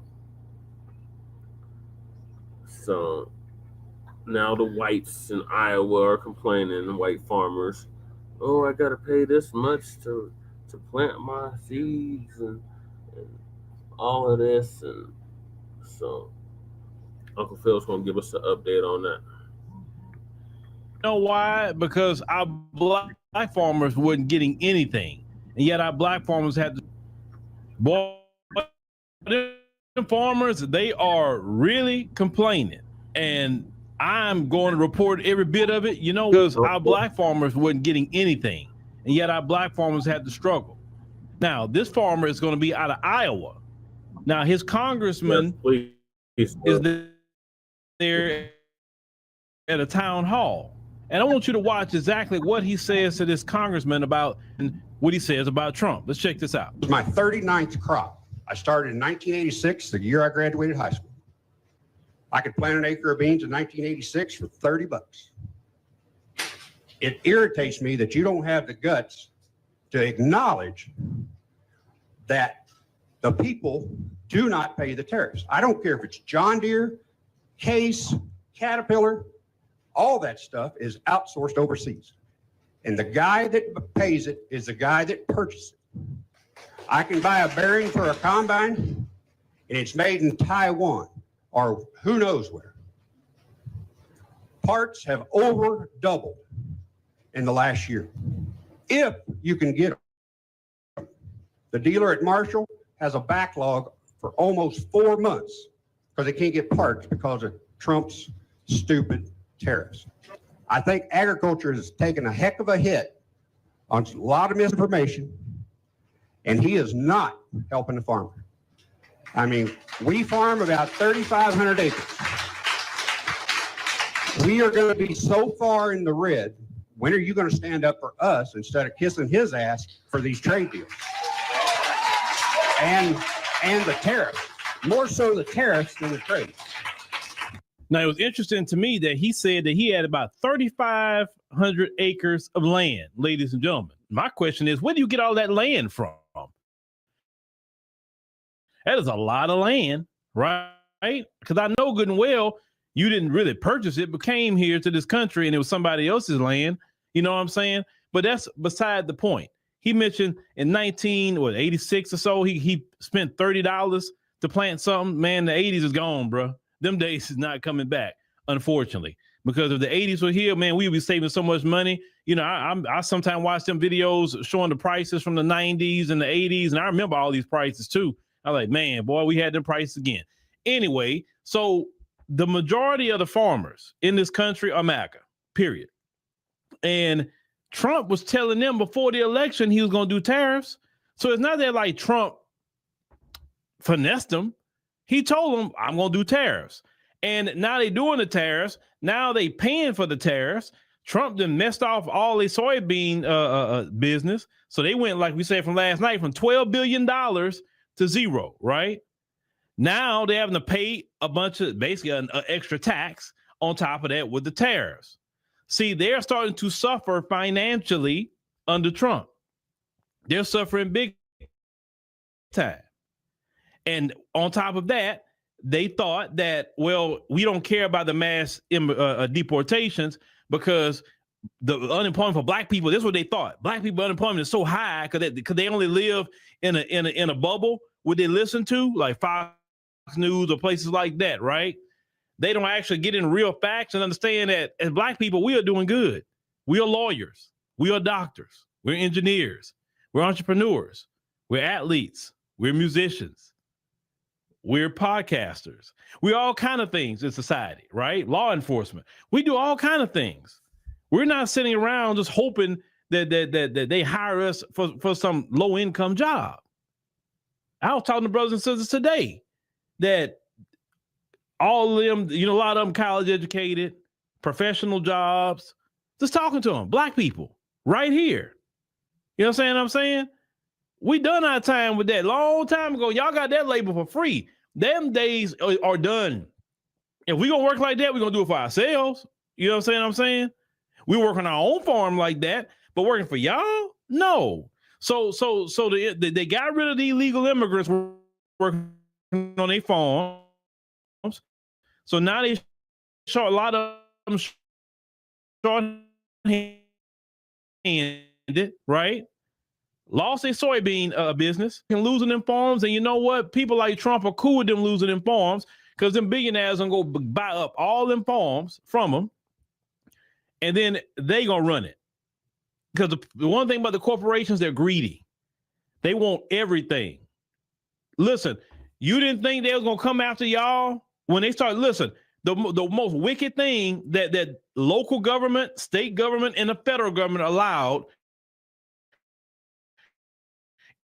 is major corporations and hedge funds to go buy up single family homes. You got companies like, instead of the American dream of to buy your own house. Well, how can you buy your own house at affordable prices when BlackRock then bought the whole neighborhood. You understand what I'm saying? Or you see a new construction being built, and a new construction is all rental homes because they're greedy. You understand what I'm saying? See, these people, I'm telling you, with Trump being in office, they are going to get such a rude awakening with him. And you see this farmer telling you they're getting a rude awakening right now. Trump not getting off them tariffs. He's not getting off of it. I just saw a video with him saying we taking in billions of dollars right now with these tariffs. He's not. So guess what? You going to be paying tariffs, farmers in Iowa. You going to be paying a tariff. Now, a lot of you complaining that I got all these soybeans, I got all this, and I can't really sell it. Oh, you can sell it. You can sell it to American public, right? That's what Trump said. He wants y'all to sell it, do things here and stop going everything overseas. Sell it here to America, and you're going to have to drop them prices. And that's what they don't want to do. They don't want to drop the prices of things because you know how it works in a capitalism system. If you have more of a supply, then the prices go down. If you have a higher demand and a lower supply, then the prices go up. Okay. So it's always good for prices if you have a higher supply than you have for the demand. So you're going to drop them prices. That's all. See, a lot of you farmers out there thought that Trump's going to get in there and just smack down on us as black people. Smack down on others or whatever, and you thought you were gonna be great. This what they thought. They thought, okay, Trump gonna get rid of all the illegals. He gonna put black people in their place too. Okay, he gonna put them in their place where they belong, and everything gonna be good again by the time he get out of office. And we're gonna be back in the majority. Everything will be set right when Trump get in. And ever since this man has been in office. You talking about other people? No, they've been suffering. They have been suffering ever since this man's been in office. And it's not over with, baby. It's not over with at all. I'm told you, and I'm gonna keep saying this. By the time President Trump get out of office, they will know how it feels economically, how we felt for years. They're gonna know, and they're not gonna be able to take it. I'm telling you, they're already. Going to the next world. Let me say it that way, by their own hand. I gotta pretty up how I say things. But you get with my drift what I'm saying. They're doing that because they're losing things, and they're gonna lose a lot. You're gonna lose your farms. You're gonna lose land. And them is going to screw y'all over because what I see in the White House right now is a bunch of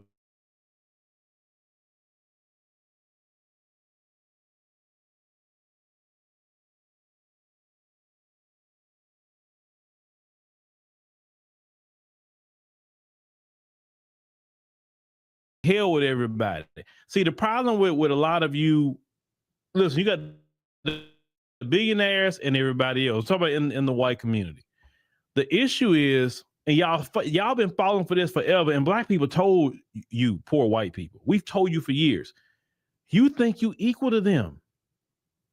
You really think you equal to them because of skin color. They use you as foot soldiers and use you to put them in power with voting and stuff like that. It's not enough billionaires to keep them in power. But because a lot of you so caught up on the anti-black racism that you assist your own demise. Forget black people. Forget everybody else. We talking about you. You will literally assist people who don't have no wants or no needs. You assist them get more money, stay in power, just so you could possibly stick it to people that look like me. And in the end, them same people can't stand you. They don't want to be nowhere around you. And in the end, you're going to say black people said this the whole time. We didn't listen. And you didn't listen because we black, and because you devalue what we say because of our skin color, right? And that mindset is going to get you exactly where the Lord going to go lead you. Because the Lord going to lead you to this place because he tried to say, hey, repent. He tried to say, do things the right way. Do things the right way by my children. You didn't want to do it. So now you must go through it. And you're going to go through it. And it's going to be no escaping it. You cannot sow the seeds that you have sown. And a lot of your farmers, you know about seed time and harvest time. If anybody know about seed time and harvest time, it's you farmers. You have laid seeds for decades. And these seeds weren't good ones. And now the harvest is here. And you're not liking the harvest that you're getting. See, you can't cheer on the oppression of others just so you could benefit. Because, see, your whole system has been built off of the oppression of other people just so you could stay at the top.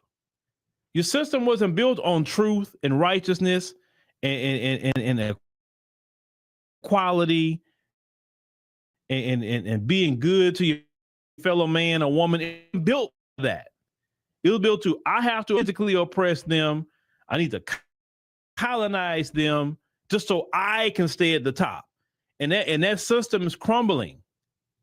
And it's crumbling by your own hand because it's not a black man or woman that's crumbling your system. It's people that look just like you. Just like with old boy at Turning Point. All that railing he did about black violence and black gangs and black on black crime. He's not here anymore because of his own people. When you look at the what happens in school shootings and all of that, who do that? Your own people.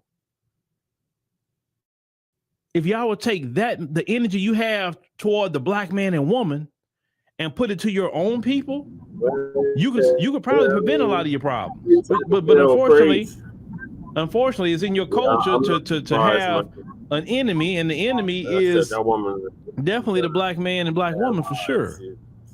And after us is others outside of us. You can't survive without trying to find out who's your made up villain.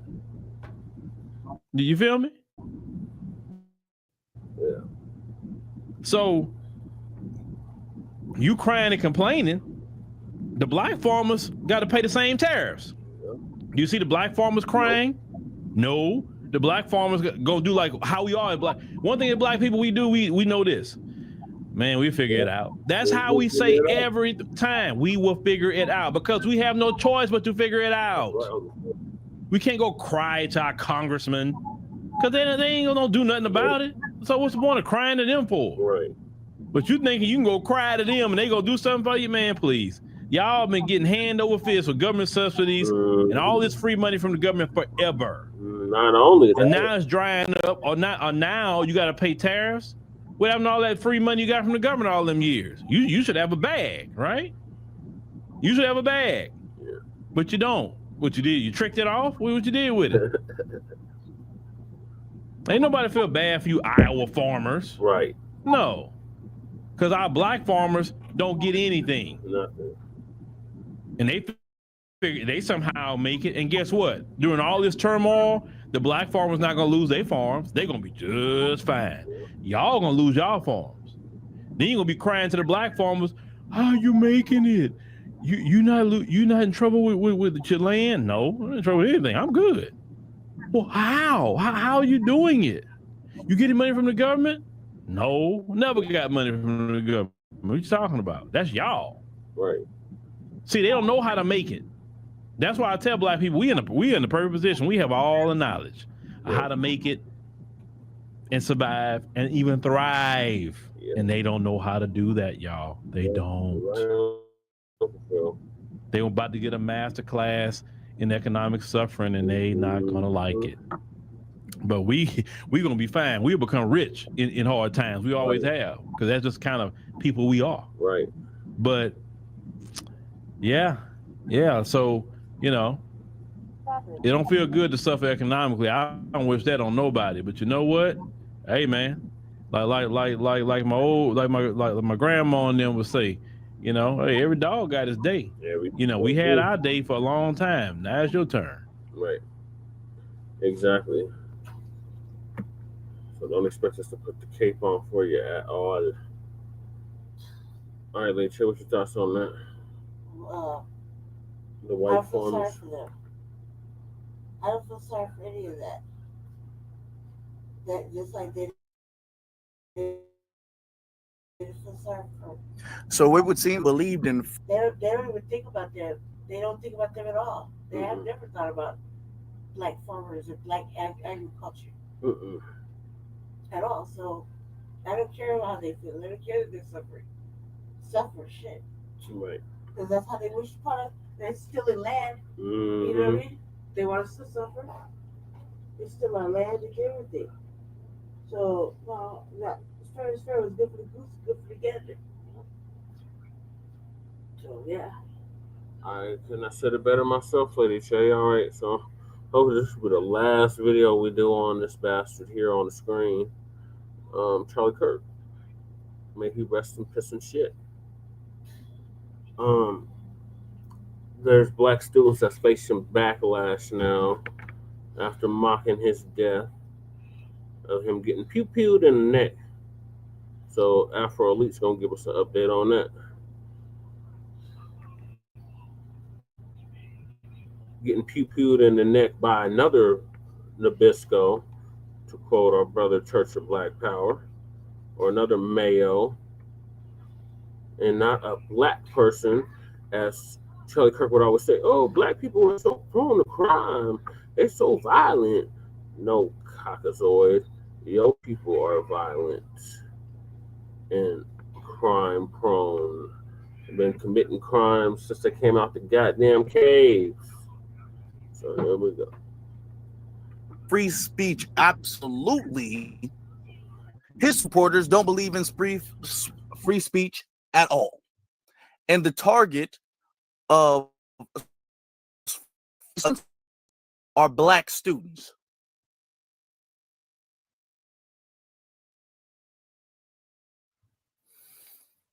To get our check. Welcome, families, to the Afro Elite YouTube channel. I appreciate you all being here. We have much to discuss this evening.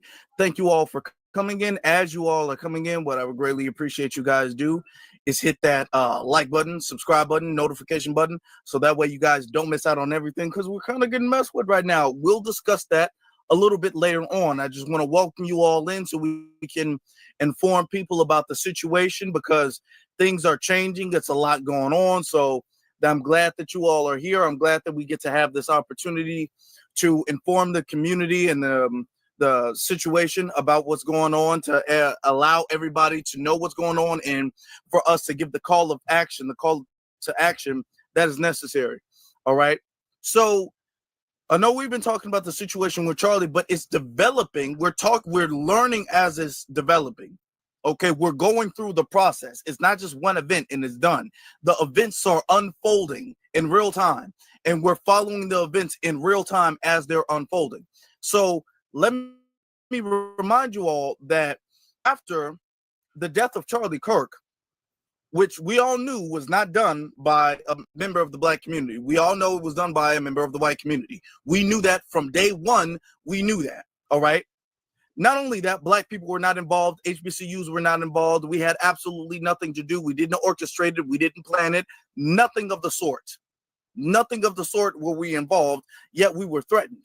So let's give a reminder of that. Now, what I'm going to do, because I'm going to play some things, I'm going to play the copyright disclaimer to establish to YouTube that everything we play thus forth is protected under the guise of fair use. All right. And as I'm doing that, what I would greatly appreciate you all to do is hit that like button, comment button, share button, all of that stuff.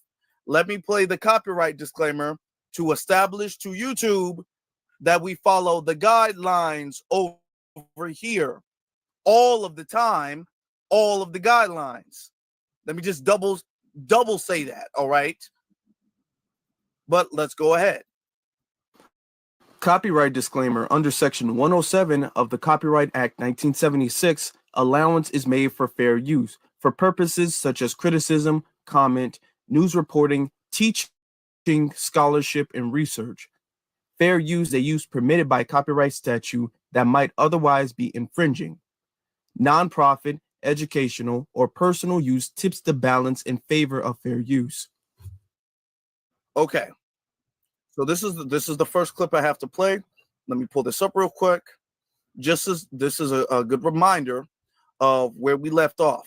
We always got to give a refresher and reminder because we don't know what people know and we cannot make assumptions of that. All right.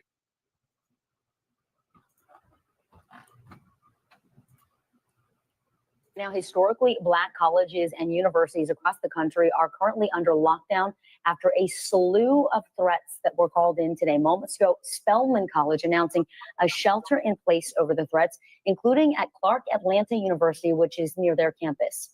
Other HBCUs receiving threats today: Hampton University, Virginia State University, Alabama University, Bethune-Cookman University, and Southern University. The schools urging students to remain vigilant, saying these lockdowns will be in place until further notice. NBC News correspondent Stephen Romo is following the latest for us. It seems, Stephen, like we're getting even more campuses that are closing down just upon hearing what the other campuses are choosing to do. That's true. And to be honest, it's been hard to keep up because we just keep getting new information from new campuses that are shutting down because of concern or because they've received direct threats from this. You mentioned we had Southern University as well. That's in Baton Rouge. Bethune-Cookman, which is in Daytona Beach. And interesting, Spelman University has that shelter-in-place order, but it's actually not received any specific threats, they said, but the close proximity to Clark Atlanta University has made them, out of an abundance of caution, decide to issue a shelter-in-place just because of how close they are. They have said they're also increasing security just in case. We have statements from the other universities you mentioned as well. Virginia State University, Alabama University, Hampton University, and Hampton, Virginia. All of these statements so far seem pretty similar. They're saying they have received a threat directly to campus, and they are either asking people to stay off campus or issuing a lockdown order, a shelter-in-place order, so people stay where they are. There is a lot of concern here. Of course, the Charlie Kirk shooting happened on a college campus. We had the Colorado shooting at a high school yesterday as well. The heightened sense of tension is palpable in these students I've seen online replying to this. There's a very real fear. Having lockdowns on campus and these types of threats is not unheard of. It's pretty common. But all of these happening today, specifically at HBCUs, is causing a lot of concern. Yeah, on top of it being 9/11 as well. Stephen Romo, we appreciate it. Thank you so much. We thank you for watching, and remember, stay updated on breaking news. Okay, so that's the situation. That's the situation. Matt had nothing to do with Black people. We weren't there. There were no HBCU students in attendance. The security had nothing to do with the, or HBCU security didn't collab with Utah University. What shooting is at HBCUs? Very interesting because they want their payback, they want their lick back, and they want to get their lick back on Black people. All right. Now let's go and talk about a situation recently, or a couple of situations. Remember, Charlie Kirk was one of the people who went around unapologetically talking about free speech. His whole party, free speech, free speech, free speech. Okay, I just want you to keep this in mind. I want a tweet to get locked in your mind. This tweet right here, I want you guys to remember this tweet. Okay, Charlie Kirk says, hate speech does not exist legally in America. Okay, let me repeat that first line. Hate speech does not exist legally in America, period. That's what Charlie Kirk has said, and he stood by that. There's ugly speech, there's gross speech, there's evil speech, and all, A-L-L in capital, all of it is protected by the First Amendment. Keep America free. All right. Oh, okay. Oh, okay. All of it. So you would think that if this is Charlie Kirk's wishes, whether he feels like it's ugly, gross, or even evil, that it should all be protected. to keep America free. That's what they're saying. Even if a lot of that now technically, you still cross the line when you're condoning or enabling or trying to incentivize harm, and you know, because then that's not free speech. Okay, so Charlie Kirk was even a hypocrite as in that, and we're just speaking of history. Okay, not bullying, but we're just speaking of history. All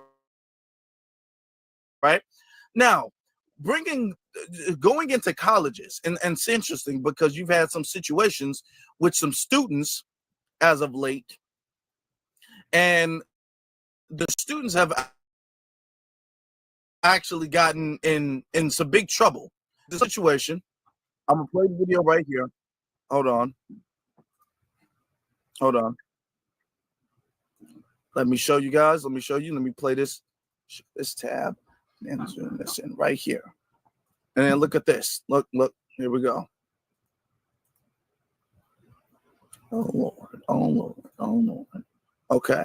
Actually, I'm gonna just make this big screen. I had to zoom it in because it's filmed long screen. Look at this. Over here having empathy for him. There might be explicit language. Let me just say that. There might be explicit language. Charlie Kirk hated empathy. No, I'm not. You're stereotyping. Explain. Now, mind you, on these campuses, let's just take a little break. Let's pause a little bit. Actually, we're gonna pause a little bit actually, because there's been a consistent effort by Charlie Kirk supporters to memorialize Charlie Kirk. So they've been putting him next to Dr. King. They've been saying, oh, he's just like MLK. If you really, really think about it, he's kind of just like Jesus. If you really, really think about it, they've been making AI pictures of him and MLK, him and Malcolm X. They've been putting him next to our FBA icons and ancestors, okay, to give him some type of humanity and some legacy, and to make it seem as if even he was controversial. He was controversial, but people need to understand he fought for people's rights and to unify us all, even though he said he literally spoke on the fact that he felt like we should have less rights. Those were words that Charlie Kirk had said, that we are better off with less rights.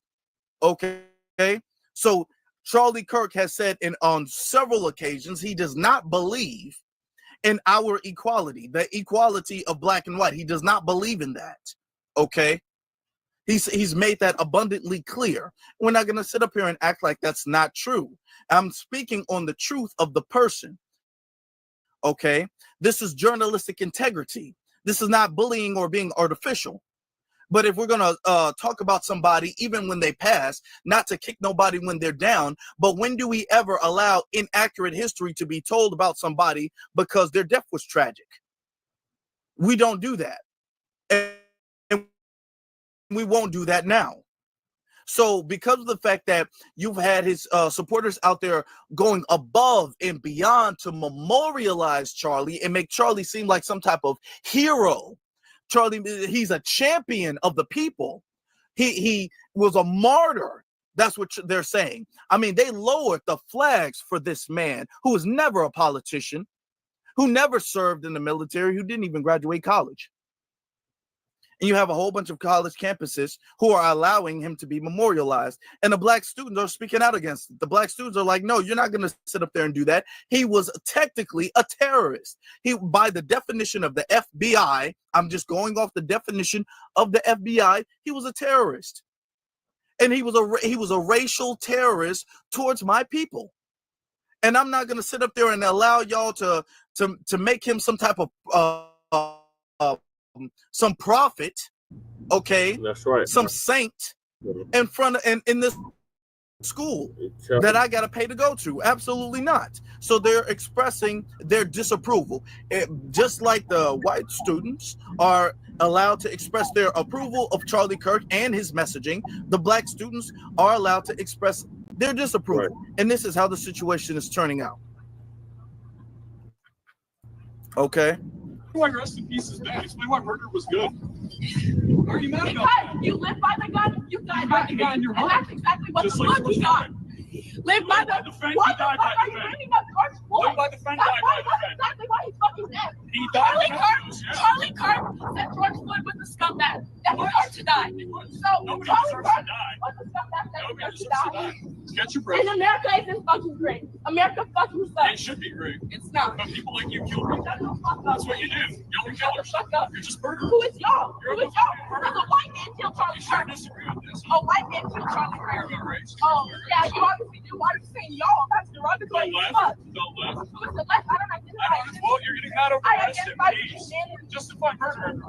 No. Okay. Now she was arrested. Hold on. Let me take that back. Let me take that back. She was arrested. There's a longer video. They kind of chopped it up. Let me get to the other part of the video because they said she assaulted him and all of this stuff. She was arrested, okay, and charged. Let me show you this. Now let me show you that because this doesn't promote violence, but just for journalistic integrity, we're gonna show you the video that she was like assaulted or she assaulted him. The clip in question. Okay, here it is. This is literally, quite literally, just for journalistic purposes. This is not to condone any violence. Let's see where the clip went.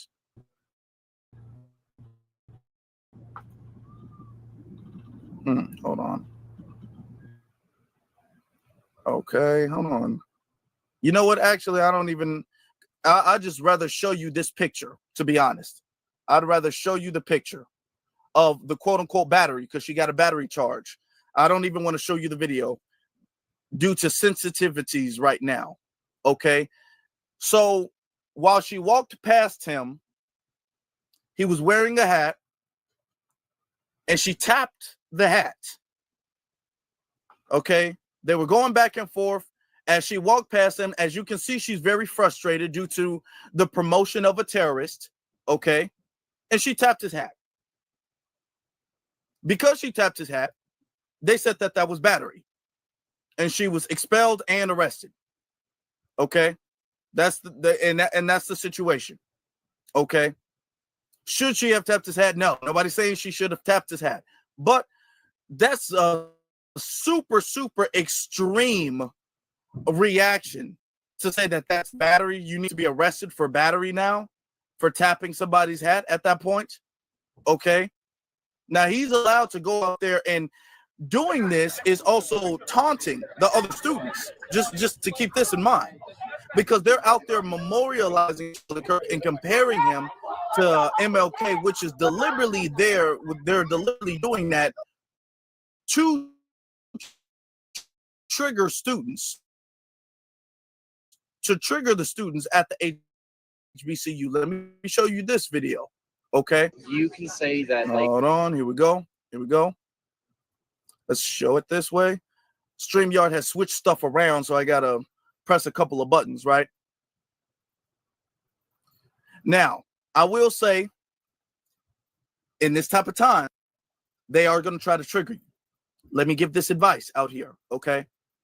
Because it's irresponsible of me to use this platform, even if I am defending your right to free speech. Let me be very careful.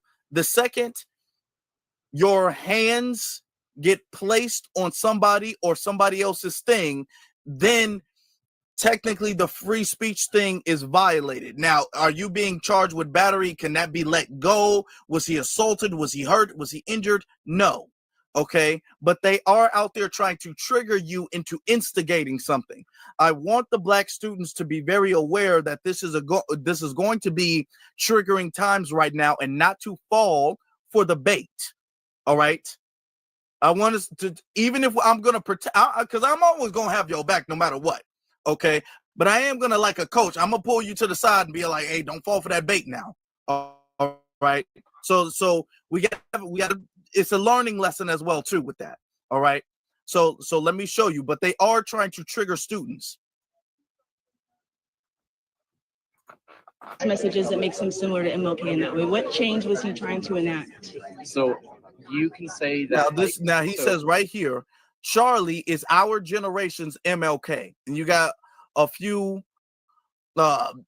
people of the dominant society who's out there literally saying that he is our version of MLK, even though he did nothing like MLK. He's nothing like MLK. He didn't fight for anybody's rights, or he didn't fight for anybody who is oppressed like MLK did. He didn't fight for black people's liberation like MLK did. He fought against actually everything MLK did. He said the Civil Rights Act was a mistake and MLK was a fraud. All right. So this is the person they're saying is our generation's MLK, just to keep in context. Messages that makes him similar to MLK in that way. What change was he trying to enact? So you can say that, like, so are you okay? Can I guess like what you think Charlie thinks? So you're surprised that I'm comparing to MLK? To like assume what I'm thinking. Okay, no. So no, we do believe that Charlie was trying to bring us together and he was trying to lift us towards Christ. But how do you feel about a whole bunch of these quotes that I honestly think divide us? Yeah. Do you guys feel like Charlie was like a hateful person? Oh, no. And if I may interject on your last one there. I just wanted to ask. Yeah. I think a lot of his message, very similar to MLK, was civil discourse, being able to talk with one side, whether or not they agreed or disagreed. It was getting those points across and seeing where each other was coming from. He's quoted MLK a ton of times, and the most frequently that he's called is a racist. What a racist quote. Why do you feel like people may interpret it? He quoted MLK a bunch of times. Why would a racist quote MLK? He also said MLK was a fraud who didn't believe in what he said. He also said that the civil rights was a mistake. And they were like, well, why would he quote MLK if he was a racist? And they're sitting up there trying to memorialize Charlie because this is their assignment now. Okay. Because Charlie's no longer here, but they want the message to stay strong. They want people to stand up in line right behind Charlie. They don't want the movement to fall off.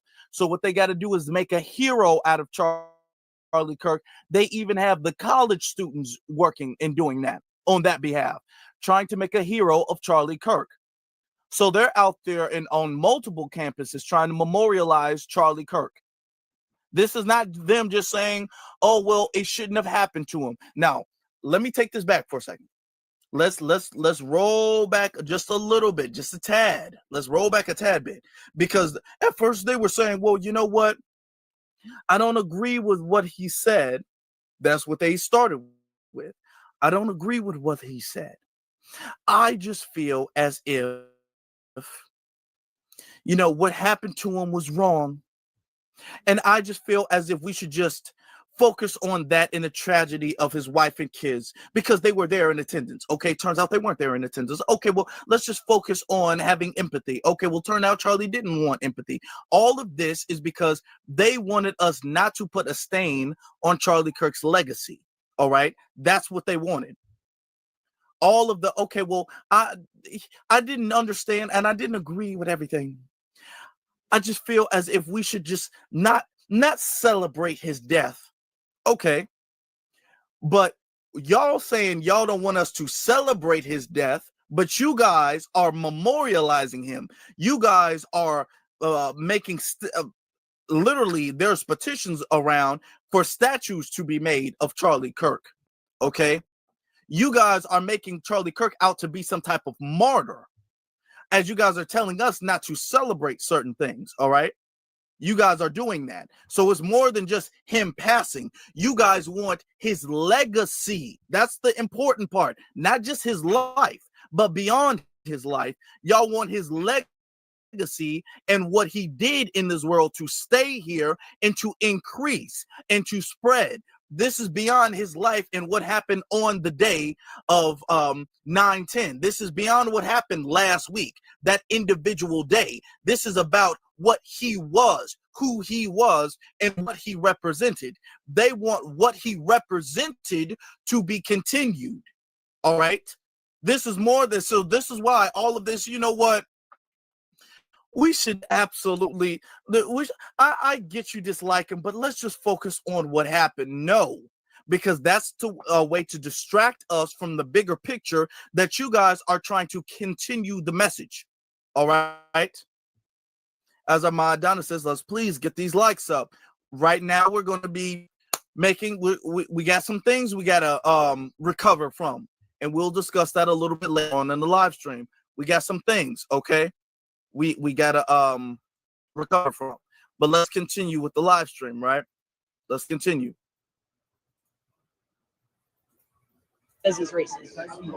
Why do you think people may interpret him as a racist or as a Number one, racist? because he's white, and number two, because he talks about divisive issues like race, which can divide people, but you have to have an open mind to see the truth of things. Do you think he ever uses any incorrect statistics or says anything that might be inherently stereotypical that might, you know, come off to people? Not statistics. I meant things that are like stereotypical. Like he would, kind of, he would make generalizations about race, but like what? Things that weren't necessarily true. I'm just kind of asking.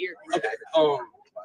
I think stats are, it's impossible for stats to be racist, because if you look at it, well, there are some statistics that aren't true that in the past I can't pull them up right now because obviously like I'm recording. we have to pull them up, but like what topic was it? I believe it was about the crime rate. It was an old statistic that he used that was like race wise, or I believe so. Okay, I mean, I'm from California. I'm from an hour outside of LA. I play football here. I'm not this like guy that just grew up around white people. Whatever. It doesn't matter. Oh no, I don't have any opinions. It's not a race thing. 13% of the population is black people. They commit 55% of murders. So I don't. Okay, like I said, okay, this is about the message. Oh yeah, well, 13% you commit 55% of the murder. You commit 50% of the murders. First off, that's been debunked years ago.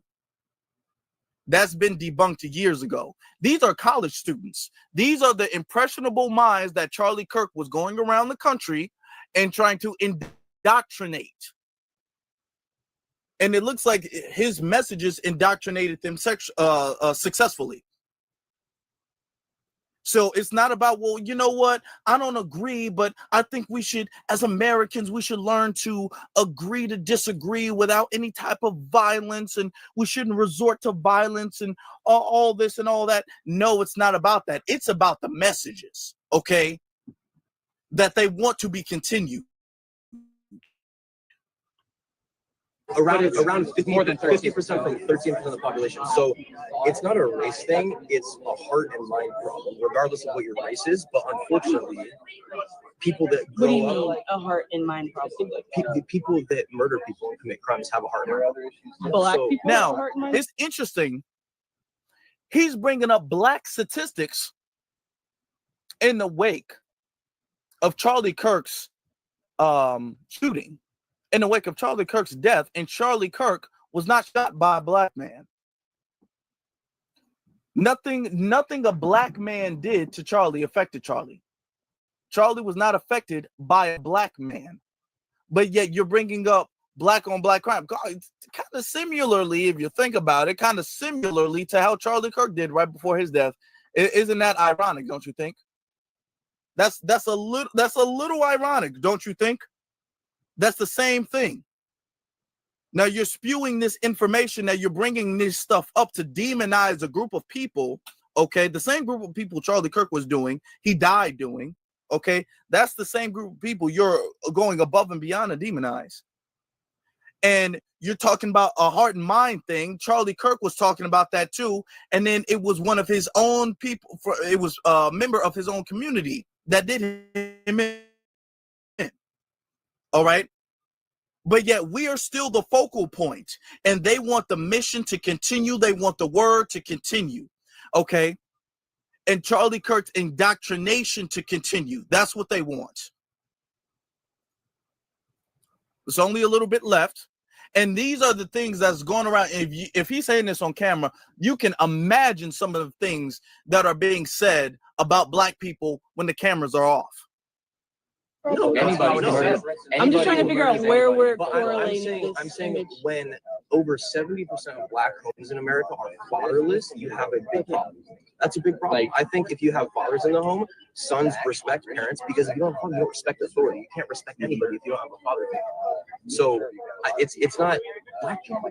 It's a culture problem, and unfortunately, it is in the Black community, and it's not the only evil attribute. But unfortunately, that gets blown up. It's like, oh, they're talking about Black people, it's racist. But in reality, it's just a statistic. When people say, like, do you like Black people? It's like, I like good people. There's loser white people, there's loser Mexicans, there's loser Black people. I'm not going to say I like Black people because it's not true. I don't like all white people. I like good people. I'm against evil people. I don't hate evil people, but I want to correct them and be like Jesus and say, hey, you're in the wrong. I'm going to say it in a loving way, but I'm not just going to sit by and watch you do evil things. I'm going to call you out in truth and love. Okay. Now, all of that, listen, all of that talk about Jesus and religion and finding Christ and all that stuff, that's a cover. They don't believe in that. That's a cover. Okay? For them to seem righteous in their condemnation of Black people. And they've done that since slavery. All of that stuff about being godly to them, when they talk about being God closer to Christ and Jesus and all of that stuff, when they say it, they use that as a cover and a veil, or in a shield, so they can deflect any type of criticism, so they can deflect when they want to criticize Black people. Because right now, if you want to take all of that stuff about, hey, we need to come closer to Christ and we need to come together as a country, even if you want to talk about pure patriotism, they need to be talking in their own communities. Yet they're not doing that. Yet they're taking all of that energy and focusing that energy on the Black community, a community that has not damaged them. Their community is very damaged and shaken up right now due to their own actions. Their own actions. And yet they're not saying, hey, we need to reflect, and we can't go around. We, at the very least, we can't go around preaching right now to anybody else when our house is in shambles. Let's come together and let's get our house together. But they're not doing that. They spewing out so they can continue to make it seem like they're holier than thou. Well, right now, everybody's looking at their community and they're all like, hey, y'all don't have the right to preach to anybody with the way your community is treating everybody else and the way your community is fighting even among each other. Y'all have no right to criticize anybody and talk about how our hearts and minds are not aligned and our hearts and minds are not healthy right now. Y'all don't got no right to say that to us. We're not Tyler Robinson, the person who is suspected of this crime, all right? For legal purposes, we're saying suspected, okay? So with that and with the triggering that's going on of the HBCUs, and you have students out there spewing all of this anti-Black rhetoric, you've had a situation, okay? And this was some of the situations because more students gathered. This was a little bit later. I'm not sure how late later, but this was later on at the same event, okay? I want you to see there was like a big horse. It was a statue with a man on a horse before, and then this is the same campus, okay? And you can see the same people from the previous video in this video. So look at this, all right? Not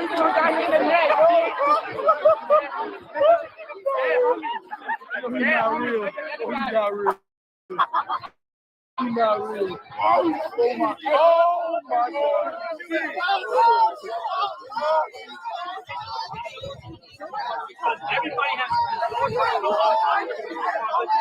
Okay, for context, let me give the name of the university for context. This was Texas State University. Okay. The first college was Texas Tech University. Was Texas Tech, and this is Texas State. All right. Now you can see that was one of the same ones answering the question.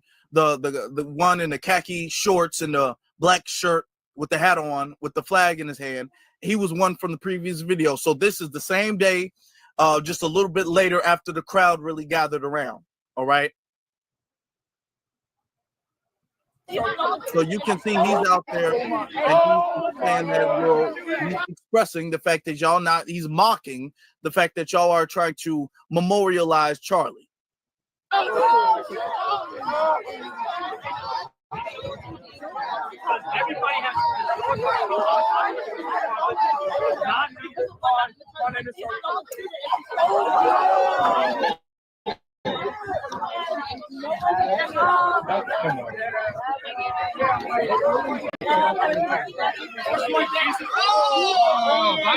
Fuck that nigga. You're gonna expel, dude.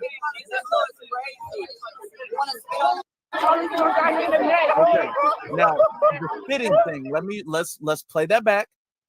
Okay. Because a lot of people are like, you can't spit on anybody. That's a crime. You can't spit on anybody. All right. Now, no, mind you, he spat on the ground.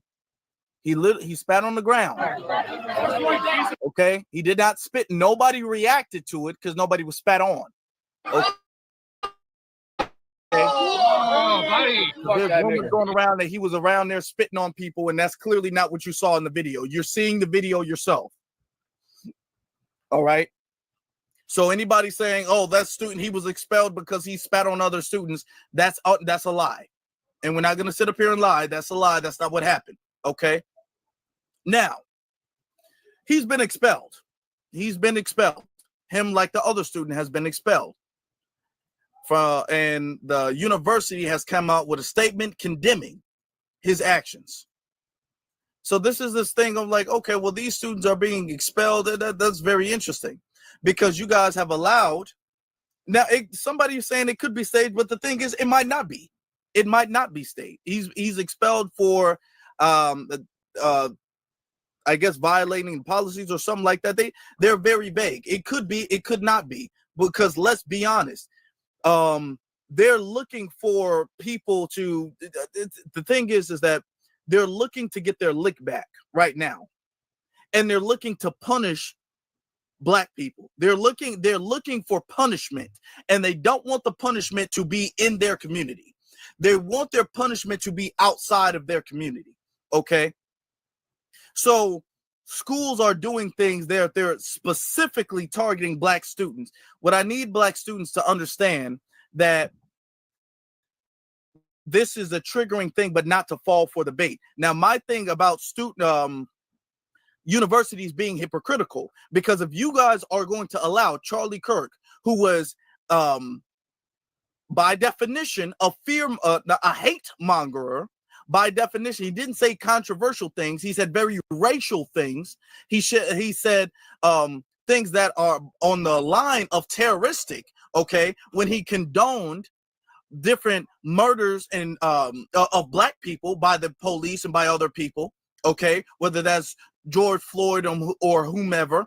Okay, when they do stuff like that, when you spread misinformation and lies like George Floyd died with fentanyl and all of this stuff, when you do things like that, these are terroristic behaviors that Charlie Kirk was out there doing, okay, which would put him in that category. So if these college campuses allow Charlie Kirk to be memorialized and they allow the students to express their respect and appreciation of that, if they allow that, then if they allow all of that stuff, then technically they should allow the Black students to express their disapproval of that. Okay, let's not play that game. Let's not play that game. If that's the case, if you're going to say that Charlie Kirk cannot be mocked, fine. Then let's not let Charlie Kirk be memorialized then. Because what we're not going to do is we're not going to say, well, it's free speech. If you want to hold him up, if you want to pedestalize Charlie Kirk, then we can say that's free speech. But if you want to express your disapproval of Charlie Kirk or Charlie Kirk's rhetoric, then okay, well that's a little bit too disrespectful and insensitive at the moment. So we're gonna have to expel you. We can't have it both ways. We cannot have that both ways. Well, now everybody's getting expelled and things like that. Let me show you. Okay. Okay, let me show you the statement that the university has made in the situation. Let me show you this, okay? Pull this up for you guys. This is the statement they made about it. Okay, they says, quote, "I am aware of the disturbing video that was taken at an event in our San Marcos campus on Monday. I have directed university officials to take immediate action to identify the individual in the video.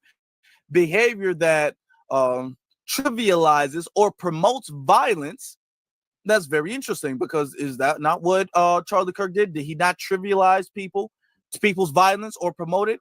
Trivialize or promotes violence. Now, Charlie Kirk was out there talking about public executions. Charlie Kirk trivialized the death of many Black people, and he's being memorialized at these universities. But they're saying the behavior that trivializes or promotes violence is reprehensible and violates the values of Texas State University. It will not be tolerated. If this individual is found to be affiliated with Texas State University, appropriate action will be taken. Let me be clear: expressions that glorify violence or murder have no place on our campus. Okay, and then there was a follow-up statement to say that he was expelled. All right. So let's be what did Charlie Kirk do that? So where's the standard of trivializing violence or whatever the case is? Where is that? So where does trivializing violence and then expressing what you think about a situation, where does that lie?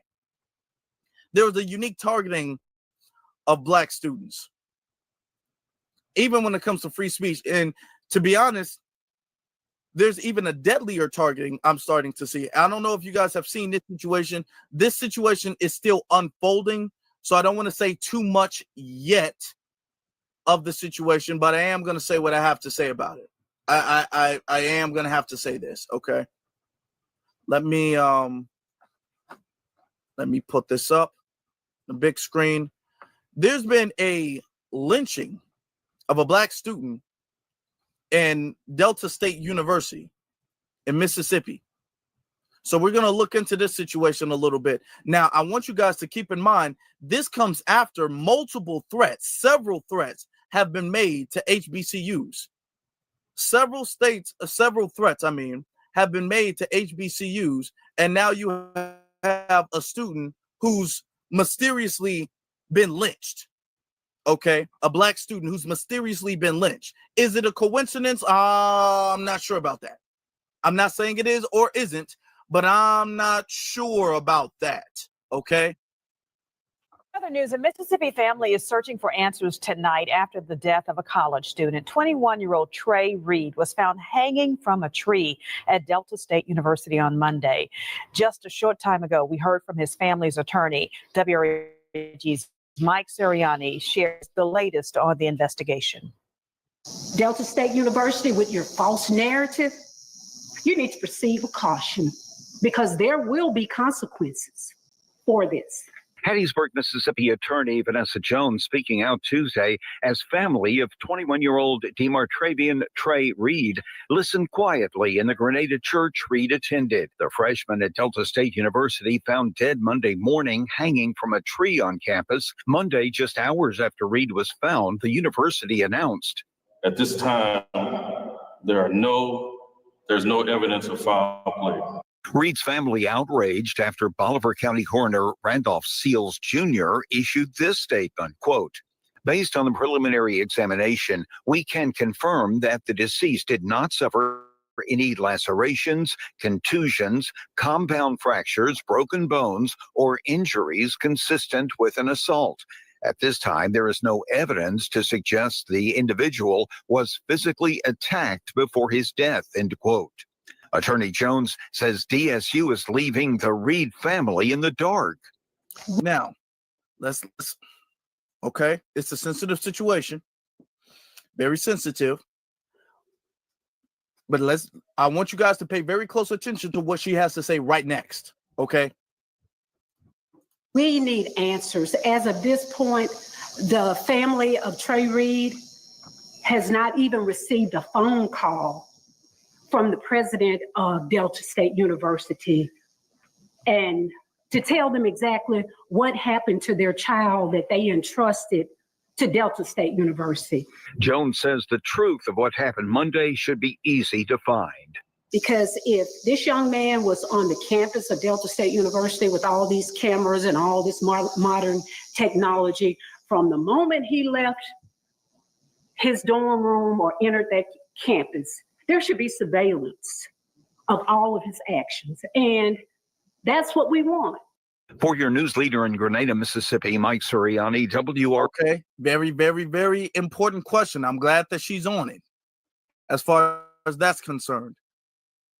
Because where are the, let's be honest, if there was no first off, and not when it comes to people doing these things to themselves, normally, let's just think about it.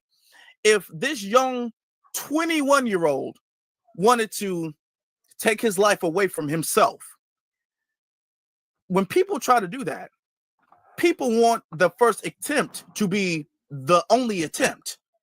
So people tend to do that in private.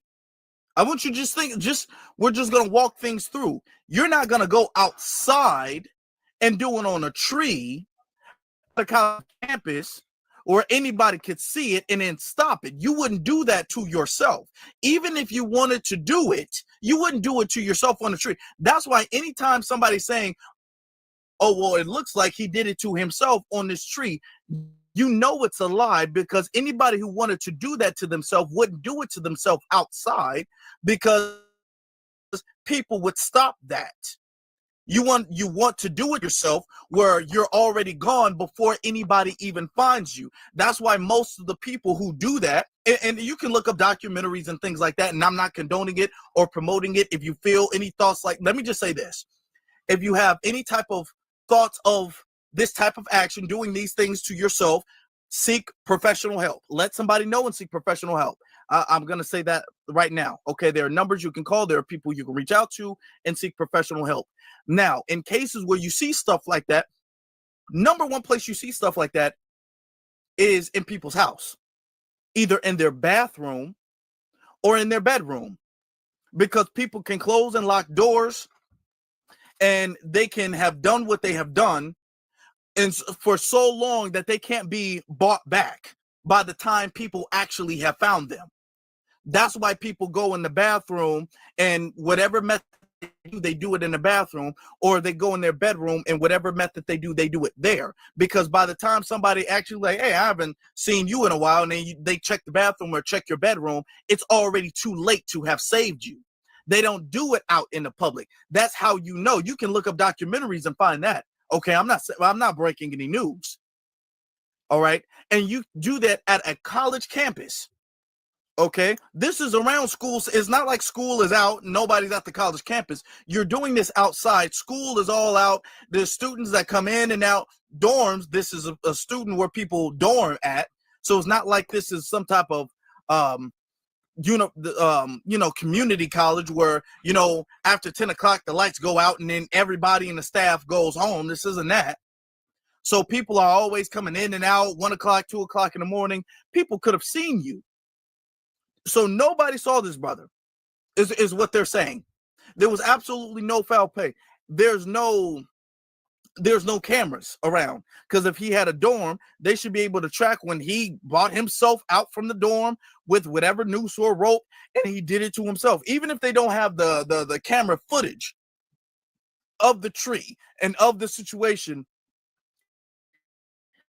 they should have cameras that follow him that leads up to it with him walking alone by himself. That's what they should do. But yet the fact that the president of the university, that's a suspicious thing as well too. The fact that the president of the university has yet to contact the family is very suspicious. Okay. And what's interesting is you've had people on social media having to really break the story.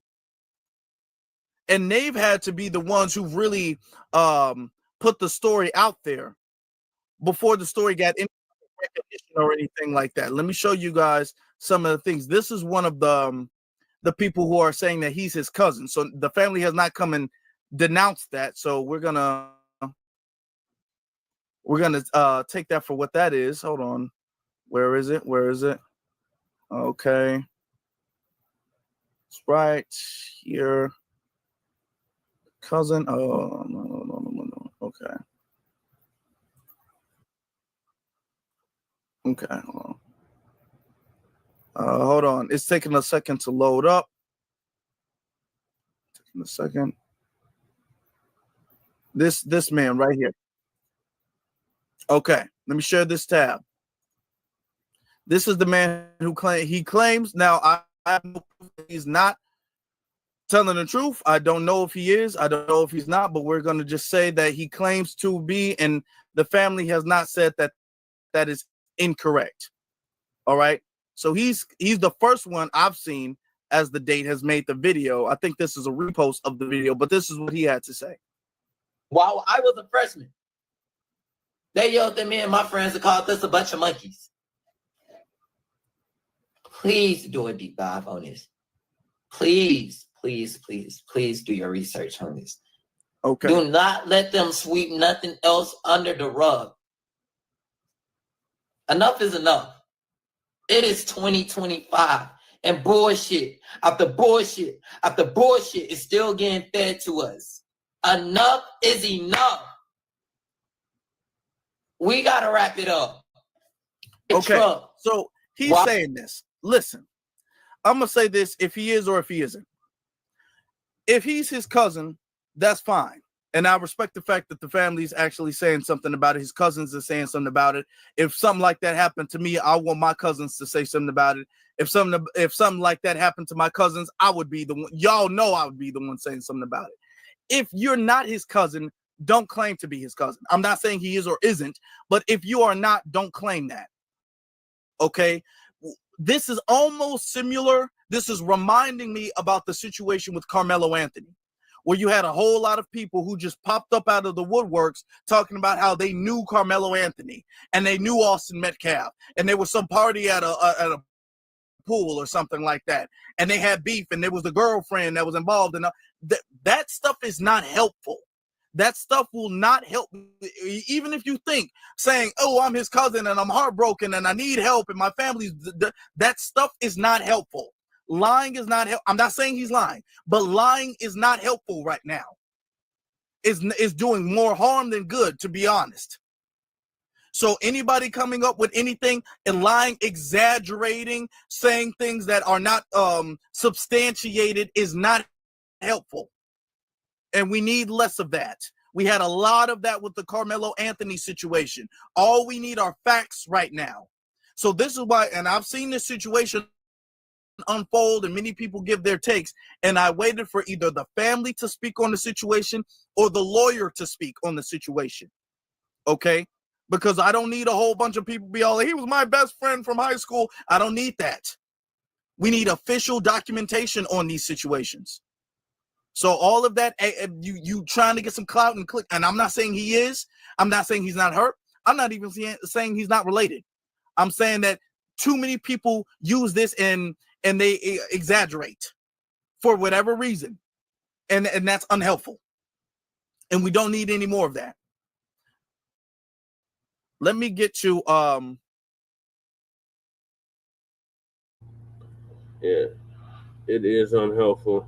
All right, thank you, Afro Elite, for that update on the black students being threatened for their attacks for Charlie Kirk. What are your thoughts, Lady Tay, about the black students facing payback attacks for Charlie Kirk?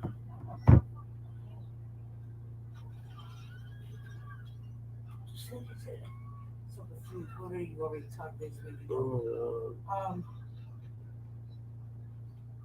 I think they should have let it slide off their shoulders, because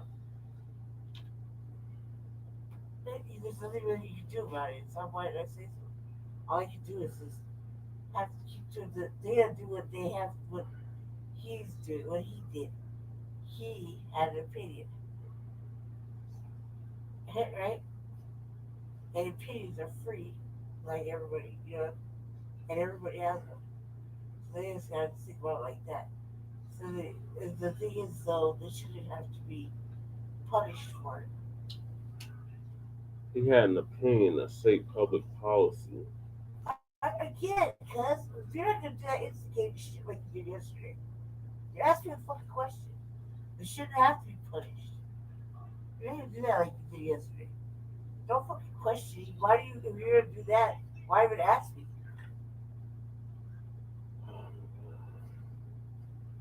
Yeah, you had an opinion. I get it. So you're out for your conjecture then. contradictory point? What you said? No, Lady Then J. what? Then what? The point is, his supporters keep talking about, oh, he just had an opinion. He just had an opinion. The opinion shaped public policy. Yeah, like I didn't like again, like yesterday with all that shit. I don't really have an opinion about it. What you said it. So I don't understand what the fuck. I don't understand. Okay, I don't get it. It doesn't make any sense to me. What you're saying is that all that had created something, right? Okay, well, now what? That's what I asked yesterday. What do we do with that? What do you do with that information? Do we rewrite history? Do we rewrite the wall? What was the answer? Do we rewrite it? Yes, Randy. Right? We write the whole narrative. Yes. That's the whole point. Yes. All right, so that's the answer, right? Yes. Okay, so we gotta rewrite whatever the fuck you did, right? Yes, Randy. You said shape policy. Yes. Did it create? His opinion went into public policy. So yes. Okay, no, his opinion. Oh my God. Turning Point USA, his nonprofit, was used as an engine, as a vehicle to shape public policy for the past decade. What do you mean by whom? Yeah, by actual politicians whom? that were actually in office. Who used it? Oh my God, Trump used it. He has to vote up. Vote everybody to use it up. Lord have mercy. Listen, I understand what everybody wants from you with this answer, because if that's the answer, then you fucking answered it. I don't even know why I asked you your thoughts. All right, I'm My gonna move thoughts on to the were, I next don't really topic. have a thought. Okay, just say that. I did, Jesse. I All right, did. then I'm gonna move on. I answered it. You offered. Okay, Lady K, I don't know what you're gonna do. But I don't get it. I don't understand what I don't know why did you wrong, don't though. get it. What I do wrong, though? You didn't do anything wrong. So why does it have to be an argument with you about it? And the only thing that you did wrong was you just kept saying was opinion. Like everybody has opinion, like assholes. They do. You said. Yeah. But everybody's You opinion. said that was the question, right? But everybody's opinion No, doesn't. what did you say? What was the question? God, actually, what are your thoughts on the black students facing payback for Charlie Kirk? That's what I asked you. And you went on to this long ass tangent No. You asked me a about question. him having an opinion. That's the question I asked. So what are my thoughts about this black students, right? Yes, Randy. Being punished for their opinions, right? Yes. There you go. That's what I asked the question. Okay, Randy, then I'm gonna move on to the next topic. The hell when you do this shit. Stop doing that shit. You and Shabaka both do that dumb shit. Stop doing that. I didn't do anything wrong. I answered it. Okay. All right. Well, your answer wasn't sufficient enough for me. Moving along. Was Charlie Kirk one of the masterminds of the January 6th insurrection? You say that was some weird stuff about that. What? I don't know what last time you were talking about it.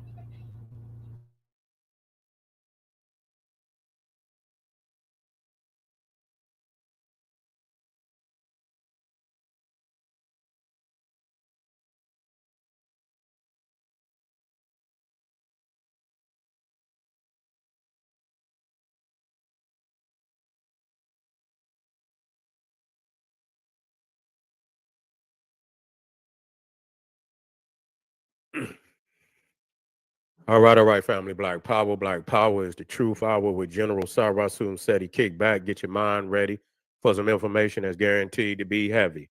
I'm excited and delighted to be accepting members to not only the Sarasun Seti YouTube page, but the General Seti YouTube page, two dynamic powerhouse institutions on YouTube, giving you nothing but Black Power, Black divinity. I want you to subscribe immediately. The link for the memberships right down in the video description is in the chat. All you have to do is just click it. You get a video introduction, rundown on the membership, what they entail. You see one you like, you should most definitely join. Even if you don't, I appreciate your presence here at the Sarasun Seti General Seti YouTube page. Continue to engage, continue to advance. That's right, family. The General got a new website up on Teachable. uploading a lot of dynamic curriculums, powerhouse programs, certificate courses. First one up, 25 Steps to the Redemption, a definitive Black manhood designed by the general, strictly for the brothers. It's an amazing, amazing course. Get over there, family. Click that link right down there in the chat. Get that preview of that amazing, amazing course. Also included the Brotherhood of Heru Roundtable live stream, where the brothers meet once a week, discussing very vital, important, powerful information pertinent to our growth and development. Check it out, family. Become a brother. Become a member of the marketplace. Official General Sarah Seti DVD lectures, t-shirts, tank tops, hoodies, African and Kemetic jewelry, holistic tonics and remedies, home decor, accessories for every room in the house. I got something for you, family. I know you're going to like and love. Check it out.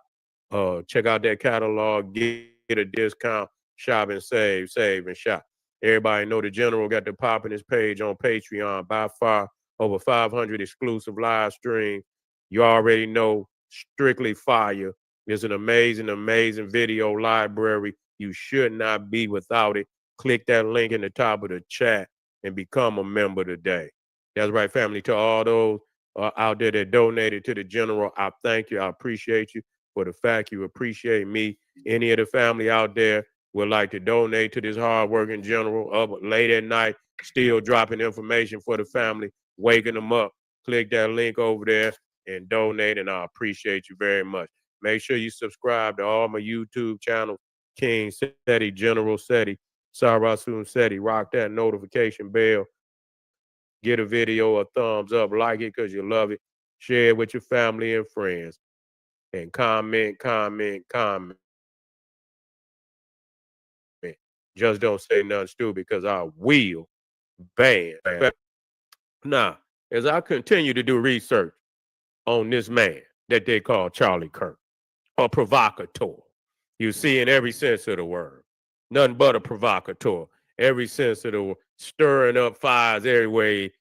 Wherever he opened his mouth up, he stir up another fire. Where it's coming to my attention that he was also very well one of the masterminds of the January 6th insurrection.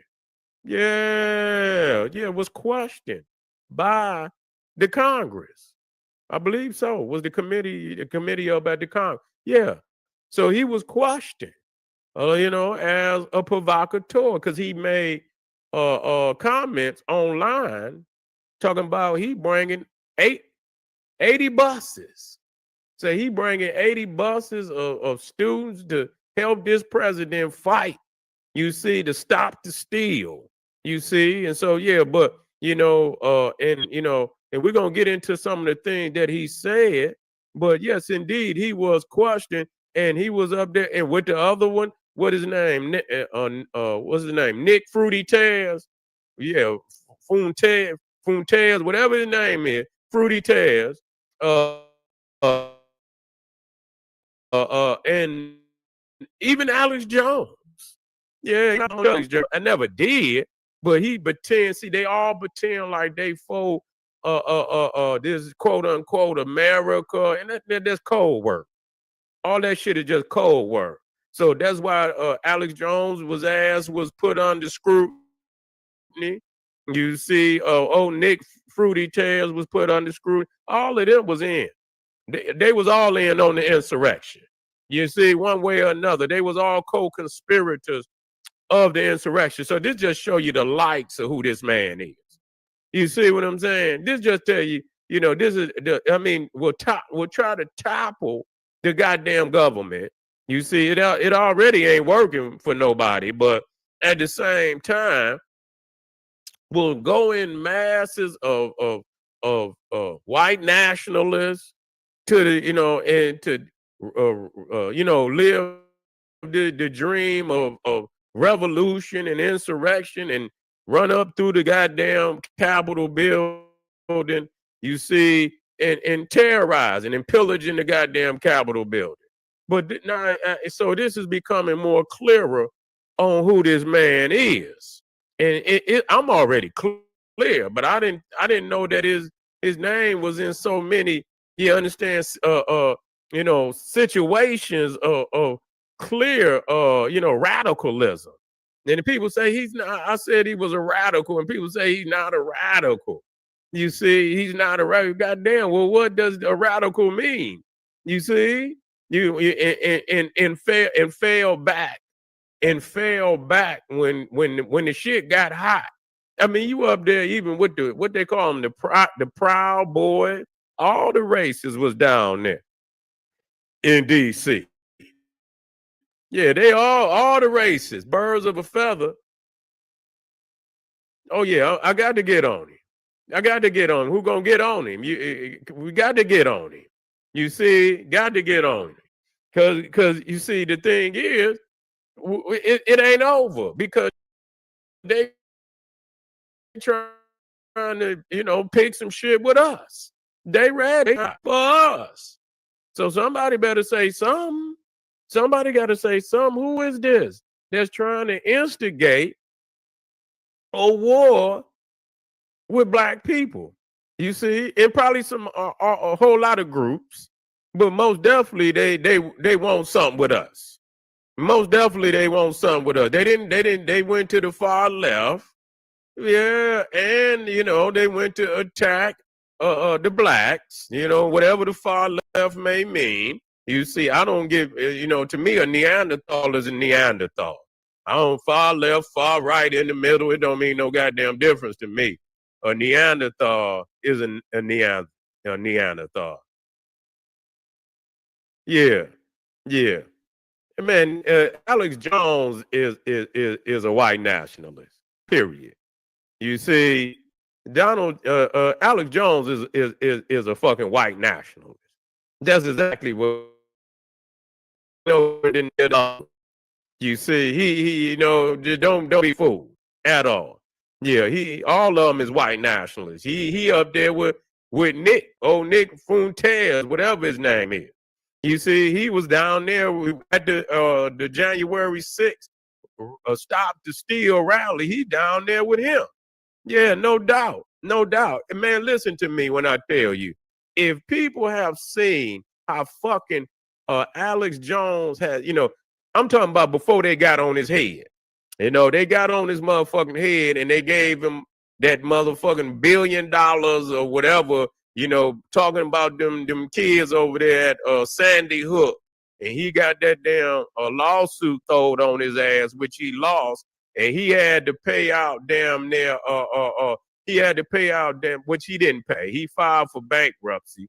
And somehow, you know, somebody helped him out. I don't know who behind the scenes helped him out, Donald Trump or whoever helped him out. He's still there, but that motherfucker quiet. He don't even talk like he normally talk.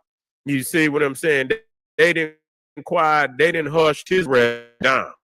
But he most definitely was at that goddamn one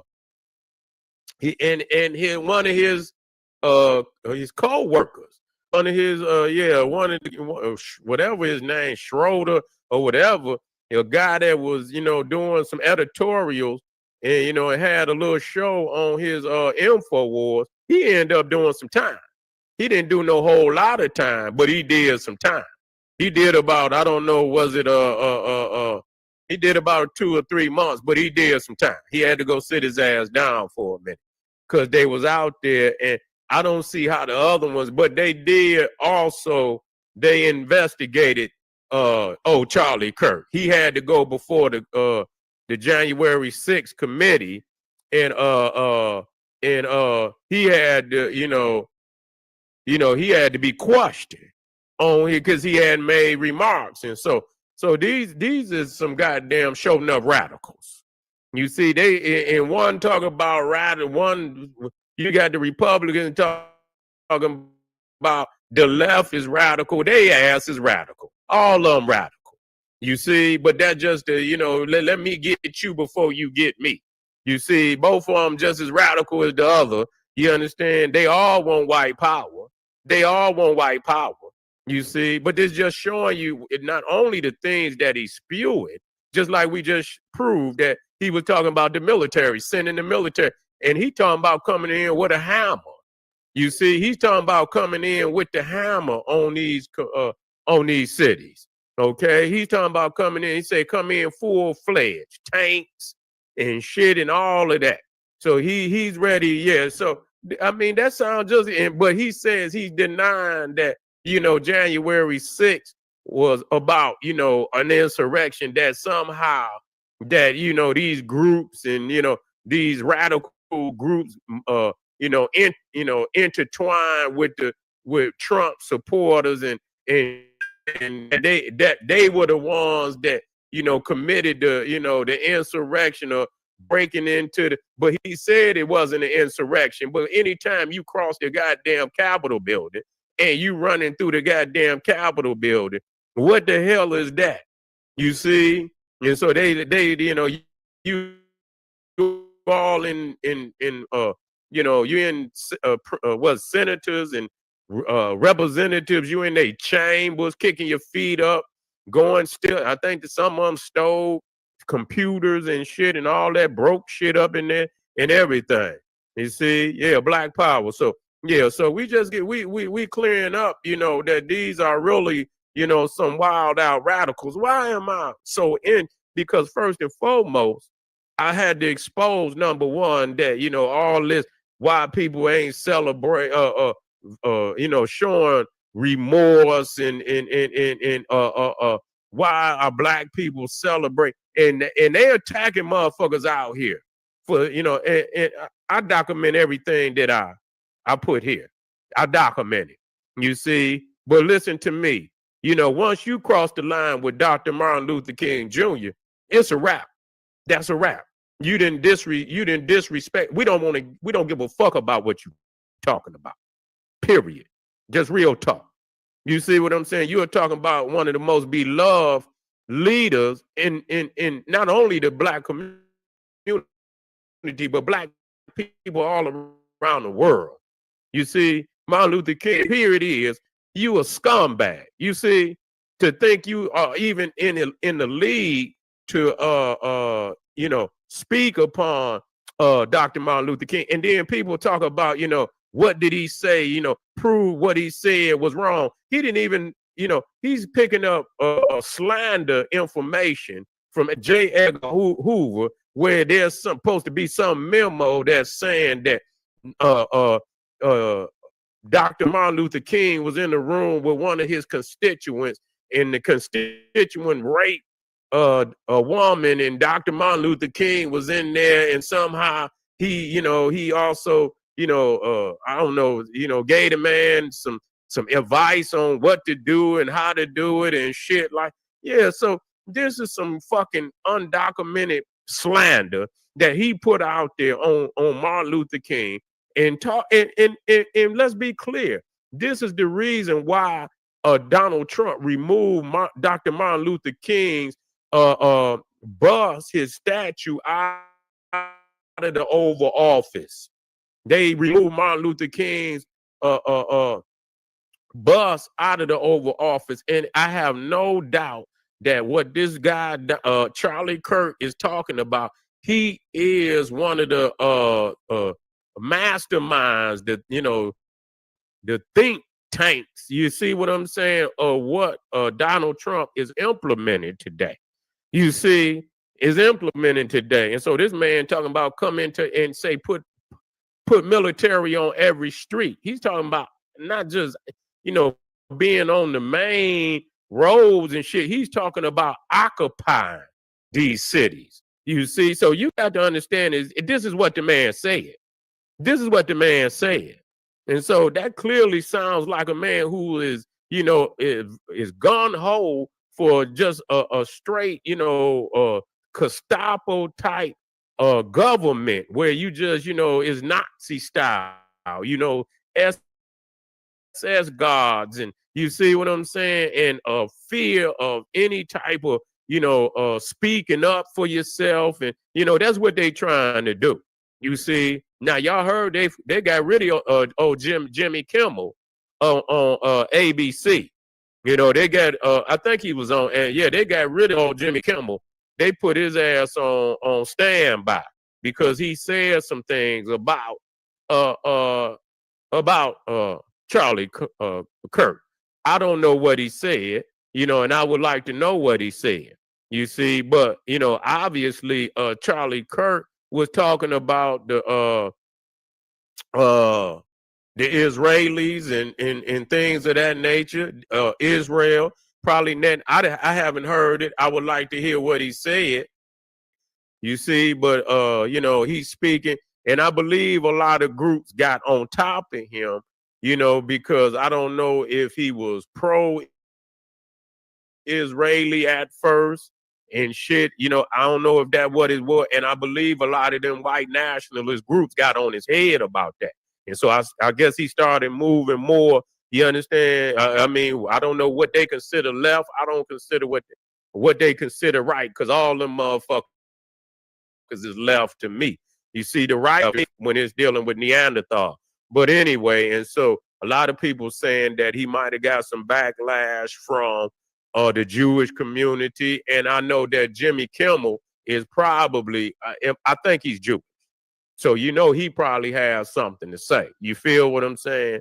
You know, and so that it is what it is. And so, yeah, he being silenced. And so, you know, you might, you know, it might be, you know, a disagreement between the Jewish state and these Aryans over here, because, you know, when you start dealing with them hate groups, them white hate groups, they are anti-Jewish. You could just believe that. They're anti-Jewish. And so, you know, I don't know if Donald Trump gonna, you know, because I mean, you didn't marry into their bloodline. You gonna be anti-Jewish? See that? I don't understand that, because I mean, either this is a play they playing, this is a psyop, a psychological war.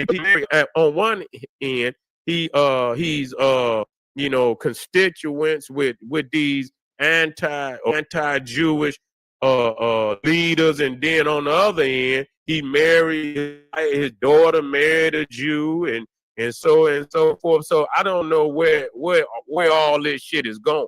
It's like a bunch of bullshit, but at the same time,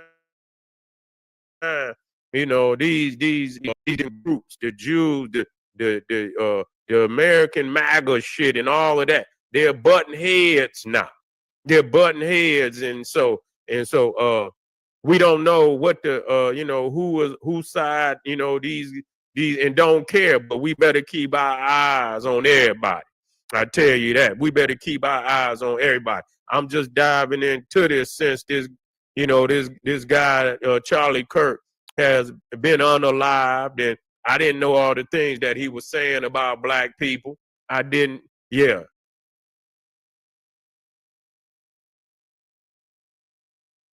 Oh, Jay, shut up. Shut up. He was out there just like everybody else. Yeah, no. Everything I talk about is right and exact. Everything I talk about is right and exact. He made a goddamn post saying he was bringing 80 goddamn buses. You know what the fuck he said. You know what he said. In the hell you talking about? They created the goddamn what he say? He Democrats create. Well, motherfucker, we sitting up here watching the shit on TV. You dumbass motherfucker. We ain't nobody in the black community listening to no motherfucking Democrat or Republican. You dumbass fool. You was a dumbass fool. You ain't nothing but a Neanderthal. You think we give a goddamn what a Democrat or a Republican is talking about? We see the shit for ourselves. We've been knowing white racist groups from motherfucking since the goddamn plantation. You dumbass fool. We don't need no information from no Neanderthal about no white hate groups.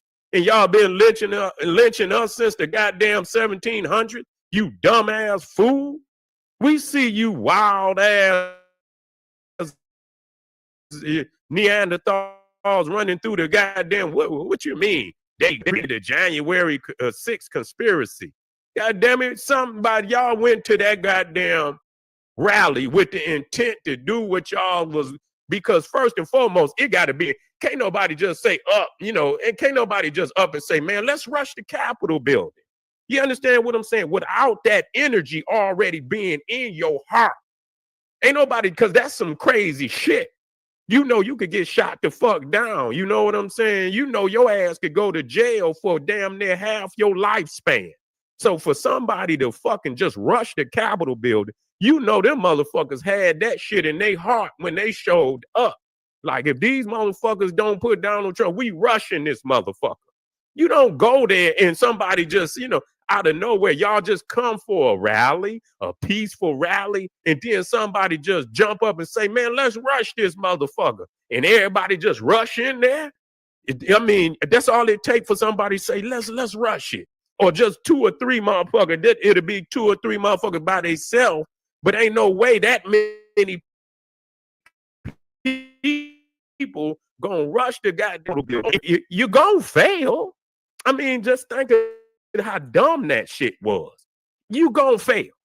Okay? If you ain't taking over the whole motherfucking government and you failing. So what the fuck you think the outcome gonna be when y'all rush this Capitol building and run through this motherfucker like y'all running through it? You see what I'm saying? Disrespecting. And like I say, I stay out of politics because y'all know who I am. You feel what I'm saying? But look what it sent out to the world, that some vagabonds, some ragtag ass hillbillies is running through the damn Capitol building in front of the goddamn world.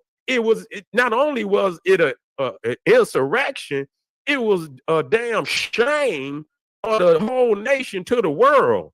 You fucking fools, to see some shit like that. You see, if that had been over in goddamn China or goddamn Russia, they would have came through there and shot all y'all ass. You see what I'm saying? You dumb fool. Talking about it's a conspiracy. They made up the conspiracy. Bitch, we sitting up here watching the shit on TV. It's always some dumbass Neanderthal coming here gonna tell us some goddamn like we don't see this shit. Where you at, dummy? Where your dumb ass? Bring your dumb ass back up in here. Did that dumb ass Neanderthal come back? He didn't fled. Where you at? Come on, Jay. Where you at, Jay? Bring your dumb ass back up in here. Come on, Jay. Talking about that was a like we give a goddamn or whether that's a goddamn demo. Like we listening to the Democrat. Bitch, we see it on TV, fool. You dumbass fool. Gonna sit up here and goddamn. I mean, goddamn, we done did some crazy shit like that in school. Back, I remember one day, man. It was back, man. It was in like 89, you know. I was in 89, 90. Man, Big Daddy Kane came to our high school, man. We talking about when Big Daddy Kane was hot. You feel what I'm saying? And man, it's something, man. We was coming down out of classes and shit. We was going to the auditorium, man. And man, they was talking about, man, it was just crowded all in the hallways and niggas went to acting crazy. And then they shut the doors on us so we couldn't get into the goddamn auditorium, man. And man, we beat the doors off the motherfucker. Man, we was in there acting crazy. Man, they was about to kick, man, they was kicking motherfuckers out of that motherfucker.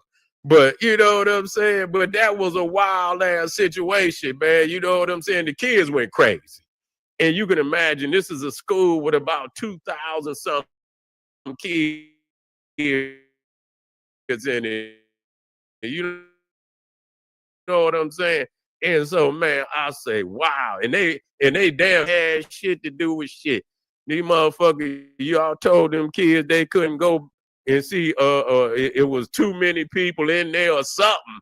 You see what I'm saying? And man, they damn near, but you know, don't be no goddamn fool. We know what the fuck y'all went there to do. We know what y'all went there to do. And then, and so it's a goddamn conspiracy. Ain't no goddamn conspiracy. A bunch of wild ass hillbillies went to Washington, D.C. thinking that they was going to pull off some, you know, and it was a form of an insurrection. you in the Capitol building, you dumbass fool. What else do you call that? Well, you gonna run through the Capitol building. You gonna what? So if the senators and representatives is in there, what y'all gonna do to them? They had to go into some emergency rooms and shit. They had to flee out of there. You understand what I'm saying? Because y'all rushed in, man. That's a fucking insurrection. But if y'all had been in goddamn Russia, y'all had been in China, they would have shot y'all. They would have shot y'all dead. They wouldn't have had, it wouldn't have been no, they would have came in there straight military and shot y'all down for doing some shit like that. You see, but only in America where people pretend, and then that's crazy. After all of that, I mean, he pardoned. You understand what I'm saying? He pardoned them, a lot of them, if not the majority of them. So I mean, I would like to know, because they trying to say, and I need to look into that. How many people did he pardon? Because they saying that these radicals were blended in with Trump supporters, and it really wasn't Trump supporters.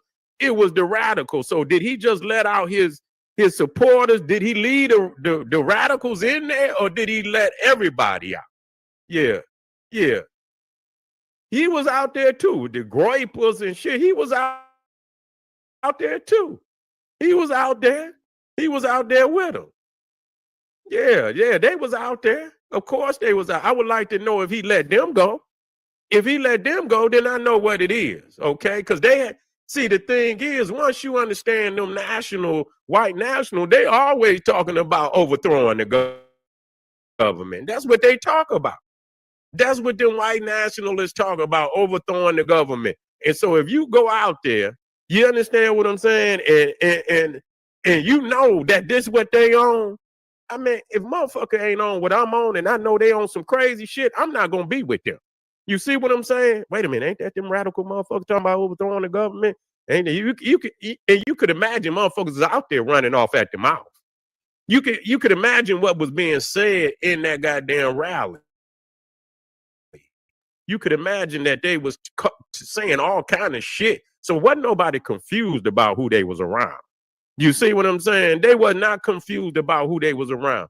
They, you know, that you already know, man, we rushing this motherfucker. You already know, man, we rushing this motherfucker.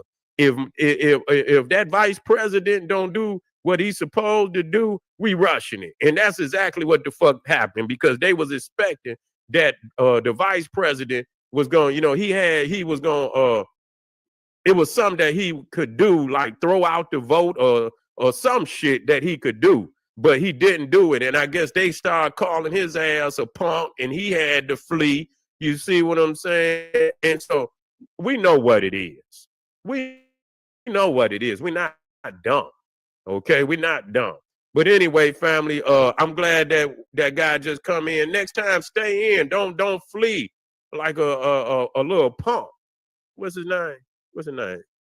Little Aryan Nation guy came over here. Yeah. And fled like a punk. In the hell, where he go?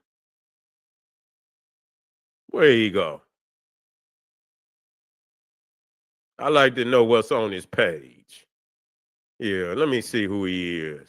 Talk about the Democrat. Who give a fuck about no goddamn Democrat? Yeah, nobody give a fuck about no Democrat or no damn Republican. This motherfucker said, wait a minute, hold up. I gotta get this guys, and I'm gonna get up off of here in a minute, but I'm gonna come back on this. I ain't letting up off of these beasts. Did this motherfucker, could he delete it? I don't know. God damn it. That motherfucker done fled. No, wait a minute, it might be up here somewhere. Yeah, that motherfucker done fled. There you go. Yeah, yeah, there you go. Yeah. Yeah. I'm gonna look his punk ass up.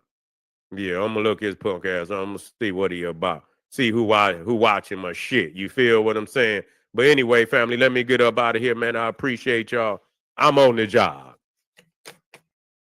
I'm on, this is Naga News Network. This is General Sarah Sunseti reporting, goddamn it, from the black community. You know I'm always on the case. You already know I'm always looking for the truth.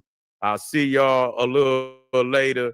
This is General Sarah Sunseti saying, hey, man, get over there, click some of them links, support the general. Yeah, we're going to get him. We're going to get him. Don't worry about it. We're going to get black on him. This is General Sarah Sunseti saying, hey, arm yourself with knowledge, bang on that wicked ass beast daily, liberation through African education and confrontation, Black power.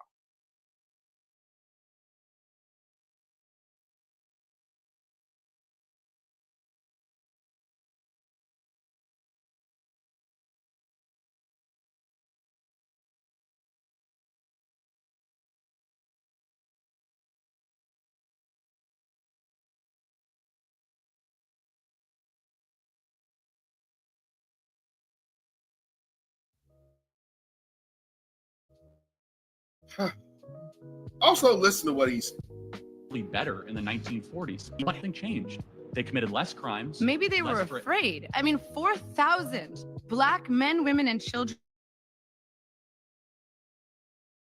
were killed in violent lynch mobs. That's your explanation. It has been that affected 80 years.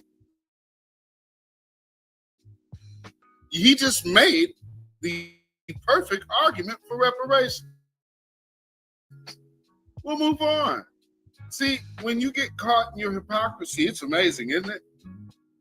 So, like I was saying, with the black people that are crying, man, I'm out of work. Oh, man, I'll never make it on the big stage like Candace.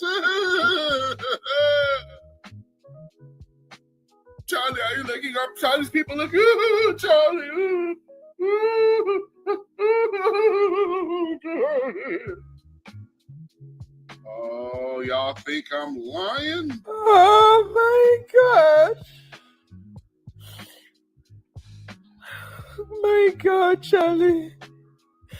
Charlie. Oh my God. Oh no, my God. Oh my God. Woo! Charlie doesn't deserve this. What is going on? What is going on? 31-year-old beautiful wife. 2 children. Nice God. All the children. This is evil. This is not acceptable. This is it's evil. blood clot evil. Why? So we have become so divided in this country that people don't have political opinion. No. People have taken it upon themselves to kill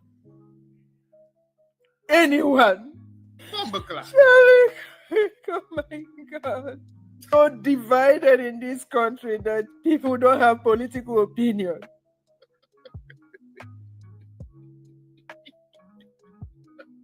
I'm sorry. Oh, I'm sorry. This is just too freaking much. Oh.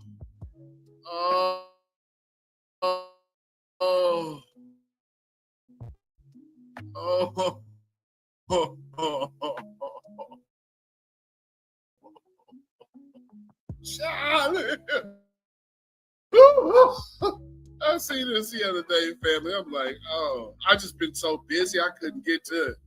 So I had to, oh man, I've been sitting on this one for days since the weekend. Oh my God. Oh, Charlie.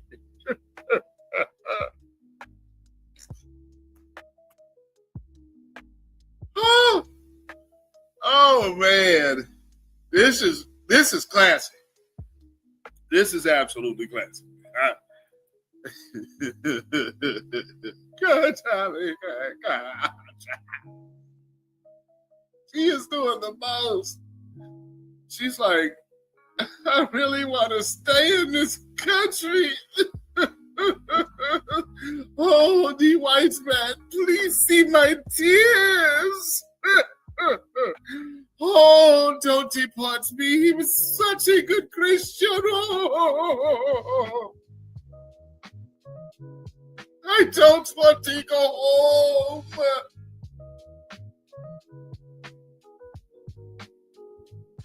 Charlie!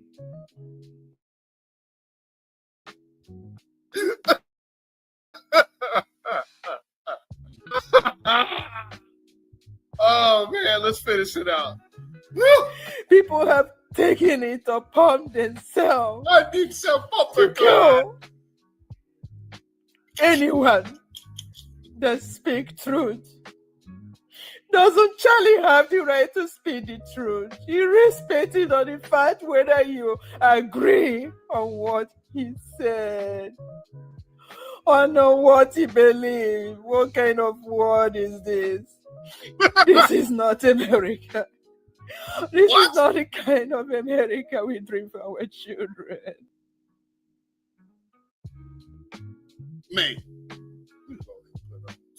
Ma'am, listen here.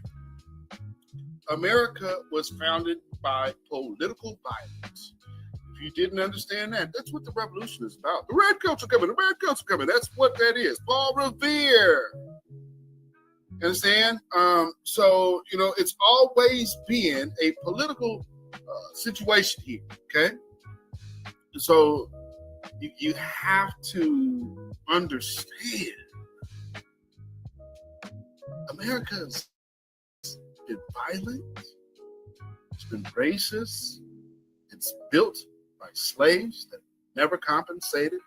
The descendants of those slaves have been Jim Crowed, redlined, and in all those prosperous Black communities out of slavery, there is your city's freeway, hospital, and sports arena. So, you know, it's not that time of my children.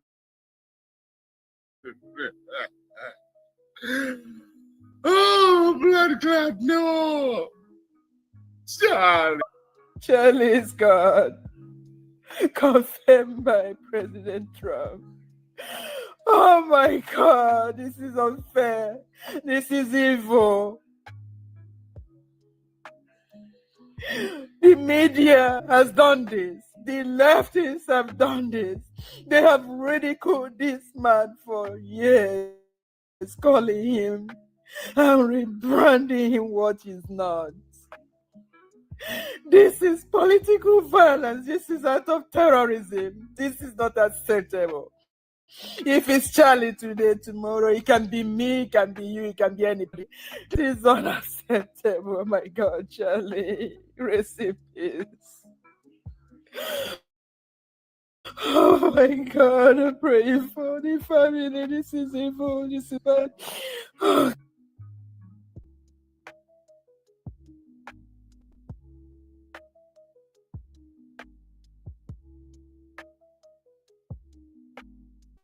It is evil. And it is how the Lord saw fit. So I can't really call it evil. If the Lord saw fit, because again, regardless of how you want to look at it, Christians, all of our souls are in the hands of the Lord, ain't they? So that is what was prescribed for the moment. And as it turns out, here's the big problem. And I said this also in the previous video that I spoke on this. One of their biggest issues is they were calling for violence against us. And the very microphone that was calling for violence, that got revisited on them. And not only that, let's see how this particular culture turned around and behaved. Oh, started threatening HBCUs. Like there were some Black people in Utah.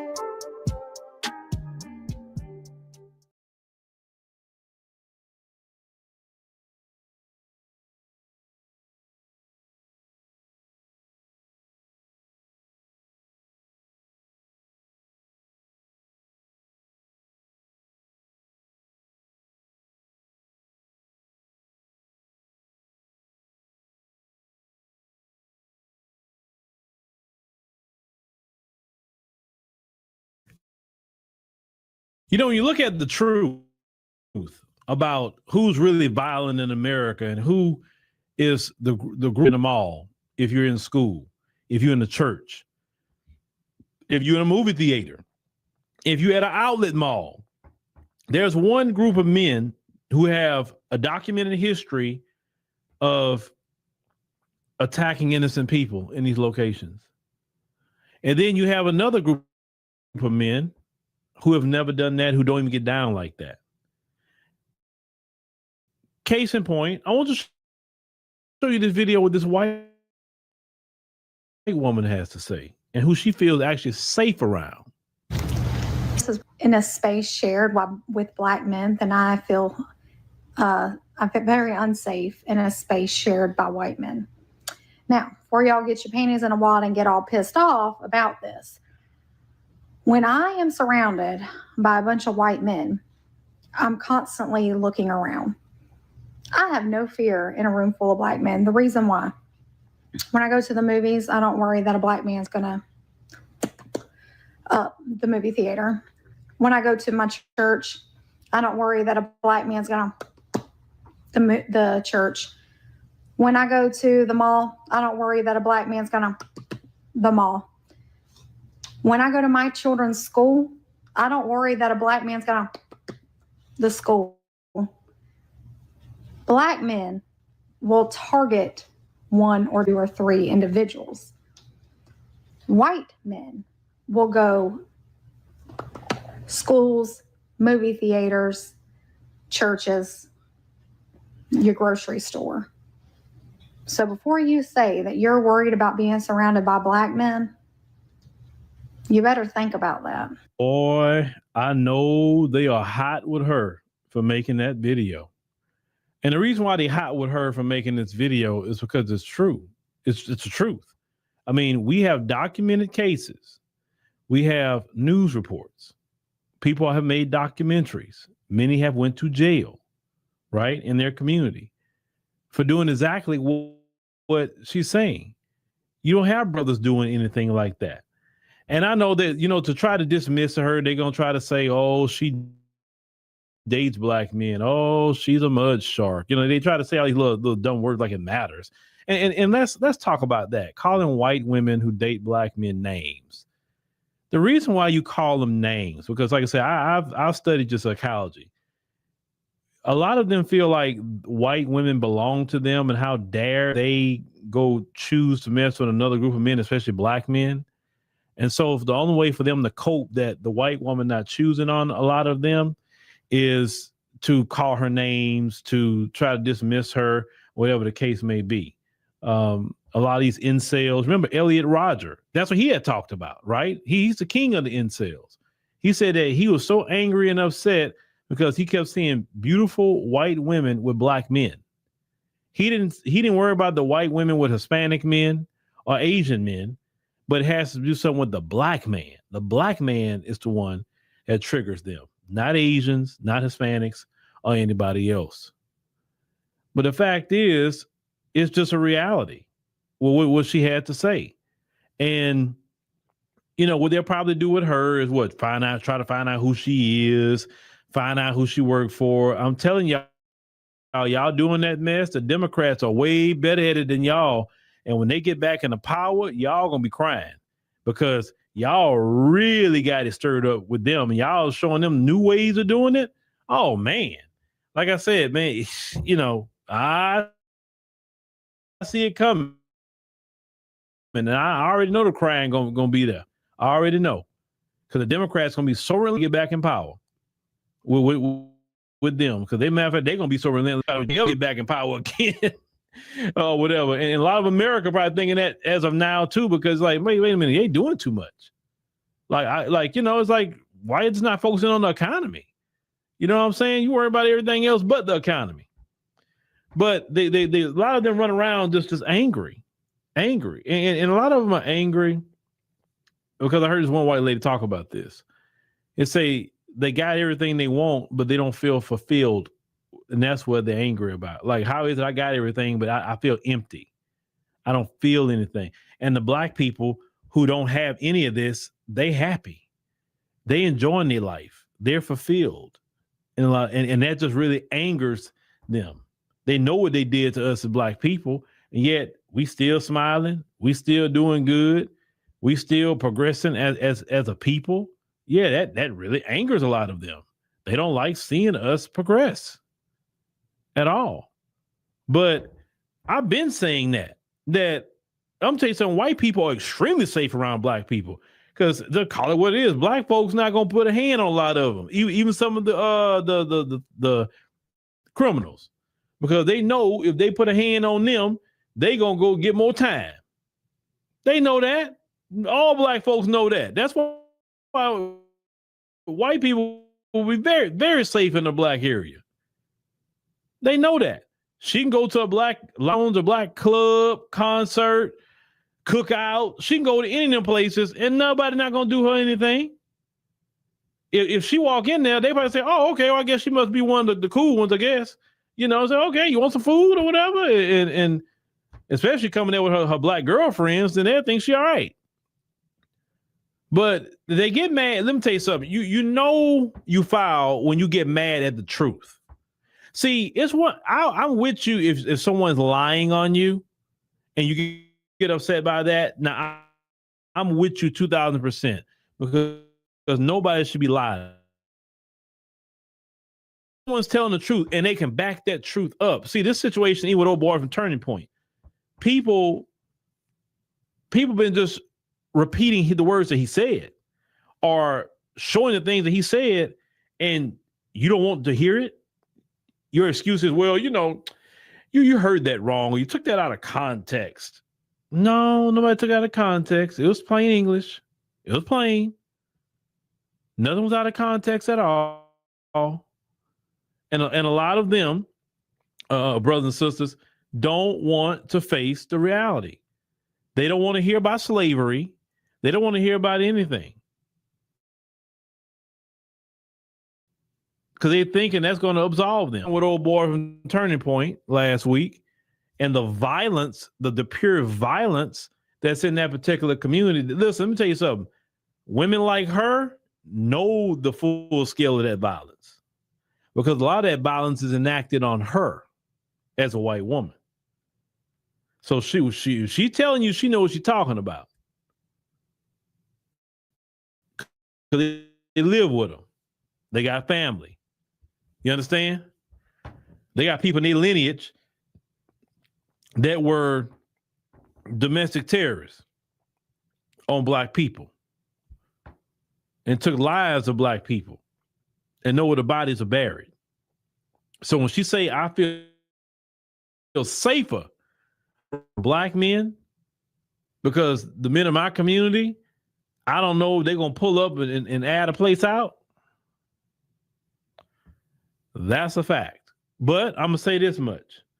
We are not the refuge for people. Y'all need to go work out y'all issues over there. I am not advocating for everybody to go run as a refuge underneath Black people. No, go work out your problems over there.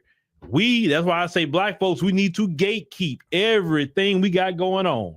Gatekeep our lounges, our clubs, gatekeep cookouts, gatekeep events. We need to gatekeep.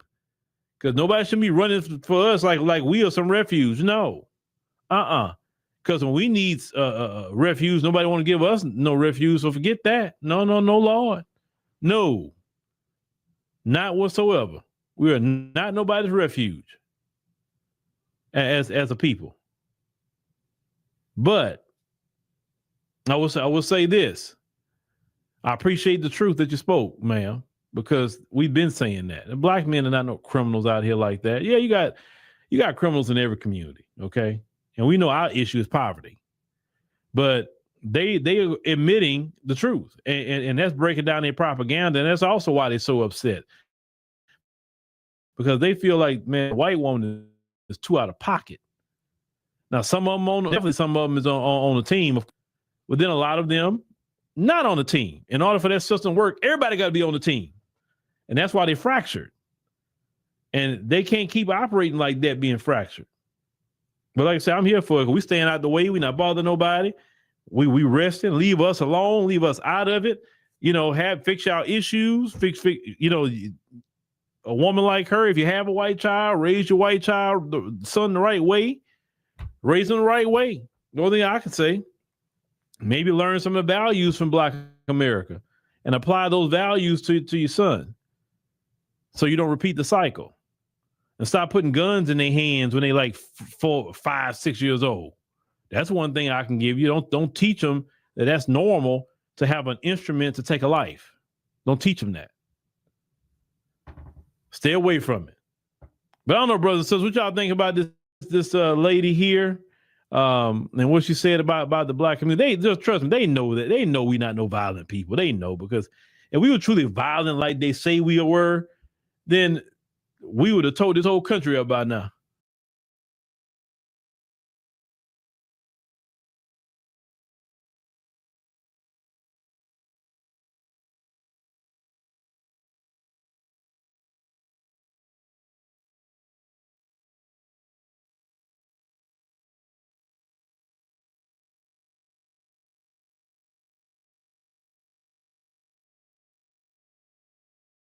Gangs just emptied a Los Angeles strip mall, and here they come. Look at these. All right, this is this Crazy. morning. The thieves Look at these break in, as you can guys. see, break the glass at the door and then start Go right for the running rest. at all three places, going to the cash register and then going to the Insane. back room. After the burglars tore up Pearson's office, Glendale Jews smashed their way into El Pavo Bakery 2 doors down. Oh, they didn't stop. It's frustrating. Wonderful. Especially when it looks like they're young people. Police say the suspects only got Why away does with that make food it more from the frustrating? 3 businesses in this strip mall. Investigators are trying to get fingerprints from what the suspects touched and find the car they Oh, were look at seen in on security video. But this isn't the only strip mall that got robbed inside a recently. local Kohl's store, and the drama doesn't end there. Put your hands behind your back, dude. Hey, stop. Hey. LAPD officers he's go running. after a suspected shoplifter in this Sun Valley Kohl's. Take it back. Surveillance video from the store shows a different angle as those officers move in on 49-year-old Greg Pekarek, crouched down he's behind a got clothing rack. experience. As they approach, Pekarek Getting takes arrested. off, running through the racks, but he doesn't get far. Get on the ground. Get on the ground. Stay on the ground. At one point, one of the officers' cameras falls off onto the floor as they struggle to take Okay, the he's resisting. suspect into custody. Stop fighting, dude. A tense moment as Pekarek complains Yeah. he can't breathe. They can never breathe. He's choking me out. Who's choking They you out? can Stop. never breathe. Stop fighting then. But the cut over his eye required stitches, so he was taken to a local hospital where, once he Okay. was cleaned up, he tried Well, once again? again to make another break for it. This guy doesn't again, stop. not getting very far. This guy doesn't stop, man. For a second time that night, Look at this guy. He goes crazy at the clothes store, resists arrest there. The same cops bring him to the hospital, and he goes at it again. This is terrible. He was not handcuffed to the hospital bed. It's unclear if that is proper Oh. protocol for the LAPD. Certainly something they'll be looking into. But once I they're hope so. finally able to get him to the ground here, the only way to finally get him to stop fighting is they have to tie his legs up. They use restricted help of a medical professional there. You can see now in aiding the officers and trying to get this guy under This is control. ridiculous. They're ultimately able to do that with those leg restraints that you see them strapping around his ankles. Ultimately, the DA's office did file charges on the guy for the theft at the Kohl's, which really just would have been probably a misdemeanor crime. That's the problem. These violent criminals are getting away with brazen levels of crime because they're classified as misdemeanor. And you know what that does? That creates a city and a state full of hardened thugs with years of experience. And broad daylight heists like this, they've been happening for so long that something should have been done about it. Look at this. All these people just escaped through the front door of this place in front of a security guard. This happened in 2023, and you know what? Things are the exact same way today. This gas station's been getting robbed Security all camera video summer this capturing year, and not nothing one, is but stopping two it. violent break-ins at the Arco AMPM on Alondra Boulevard and Atlantic in Compton. June 7th, with the ICE operations, we had a major break-in. Storms of people coming in and just grabbing whatever they can grab for an 8-hour stretch. There was no cops or law enforcement of any kind. A scene of destruction that's become all too familiar for the owner of this gas station, who asked us to keep his identity private. 2 weeks later, exactly, we were 2 hit weeks again. later. That one was more of an organized hit. About 100 people gathered here at 4 a.m. and they just broke the 100 window at the people. front door. And again, they took everything. leaving both the business owner and employees on edge. It was just chaos. But this is all a misdemeanor. You see, that's the problem here. This, what you see right here on the screen, misdemeanor. Slap on the wrist. Release them. Let them do it again. The poor employees that were here during that time, it's really scary and hard for them. Is it hard to come in? I love my job. It's hard because now we have to watch in a back. June's break-ins cost the owner more than $250,000 in repairs. He's now replacing all windows with plexiglass in hopes of deterring more crime. Crime he feels law enforcement should have stopped by now. Why would they stop this if it's all a misdemeanor? If every single one of these people doesn't go to jail, what's law enforcement going to do? These are people who get to continually pillage businesses, shut them down, and it's state-sponsored criminality at this point. Just feel stuck. I know they're overwhelmed too, but there's just no help. Insurance does not cover looting or riots. Yeah, it doesn't, man. That's hurting us a lot. He says street takeovers have also been a problem. There's donuts around the pumps. This is just lawless. Someone could get hurt and killed. Easily. There's nothing being done, no arrests being made, it's just chaos. Okay, so this is in February. People are doing donuts in this parking lot. It was only a matter of time before they cleaned out the store. But, all a misdemeanor. Owner has hired armed security and put up a safety barrier at the cash register for his employees, but says with all of these expenses, another break-in would likely run him dry. There needs to be consequences. There needs to be people showing up, making arrests. KCAL News reached out to the LA County Sheriff's Department about the repeated break-ins. The department is investigating, adding on June 7th, there was a delayed response due to a large protest and assault on ICE agents. Oh, so protests, anti-ICE protests are taking police out of the community. That's the problem. That's what happens when you defund your police. But ironically, as anti-ICE protests pull police out of these communities, allowing these strip malls to get raided, ICE is actually protecting these strip malls. Federal immigration agents active in the San Fernando Valley this afternoon as unmarked cars surround a couple in a strip mall. And federal agents got out and held them at gunpoint. You'll see the video here. It appears that several of the people inside refused to get out at first. You can see the federal agents yelling at them to open the windows and get out. Ultimately, they did shatter one of the windows. You see a woman there on the side in the front passenger seat. She's yelling at the agent. You see two of the people being taken into custody. They were ultimately taken by those federal agents. It's unclear what the federal agents wanted them for or what the reason for the stop originally was. The woman there, unclear. These are ICE agents pulling illegal fugitives off the streets in front of the very strip malls that are getting plundered all around California. This strip mall is now safer. Was also detained briefly, but then she was ultimately they released. detained her because of her After mouth. her release, she talked. She was very frustrated about the situation because she's and hanging the out fact with that the criminals. LAPD showed up. Long story short, the pieces of and they followed us all the way from Northridge, and they tackled us down, and that's it. And that's it. Did they take someone? They took somebody. They took two people. That's it. What are the people that they took? They didn't have a warrant. They don't need one to arrest illegal immigrants. They're just friends that I know, and that's it. But they didn't do anything. They just wanted They to didn't take do someone, that's anything. it. They just broke into America. They're just here illegally. No big deal. They want to prove their point and be following people for miles, and that's it. We didn't get out the car, and then here comes this freaking guy, bashing and dragging everyone out from the car. That's it. And then I call the cops. Of course, I call the cops because they're unidentified people. And they don't do She shit. called the cops on her own boyfriend. Now, tonight, the LAPD tells me, the Van Nuys lieutenant tells me that they actually got a call from the federal agents who requested assistance from them after they said a large crowd started forming around the car that they were trying to take the people into custody with. Now, you know what's crazy? The police are nowhere near these strip malls. They've got to be called to the scene of a crime-infested neighborhood by federal agents who are in fear for their very safety while they try to make this place safer. This is terrible. But there's another business ICE is out there protecting. Oh, got that guy now at right there. 6:45, He's going immigration somewhere else. enforcement hits Hollywood. Video shows a chaotic and confrontational scene when mass federal There's a Burger King agents back there. swarm a Home Depot parking Oh, lot. Home Depot. This all unfolded on Sunday. Guar Venegas reports. We still don't have an official response from DHS as of what happened yesterday. And we know from the ICE video happened. shared with That's what NBC4 happened. that two individuals appear to be detained. At one point, we Oh, see wow. agents pushing them into one of those unmarked vehicles. Well, we can also hear some of they the didn't get in witnesses willingly. With that heated exchange with There's the that guy in the blue agents shirt. yelling out stuff. And there's also in the background you can They hear have to draw what their appears weapons, to be some man. of the activists that are yelling immigration, don't say anything. Oh, All of man. these That's factors so frightening. interacting during these raids. In fact, this morning We now know that the party of political violence wants to take action against these agents. It's why they're forced to wear masks and draw their firearms to protect themselves. But as you're about to see, all of California's crime problems are because they won't take care of the little things. It's been plagued with problems since it opened. LA's 6th Street Bridge is currently covered in graffiti, and thieves are stealing copper wiring. That means many of the lights here aren't working. And LAPD officers Third now world, drawing man, attention stealing to the copper wire. Problems on this broken down bridge. NBC Brand new 4's bridge, Alex too. took a trip there today to see what it looks like. Look at this.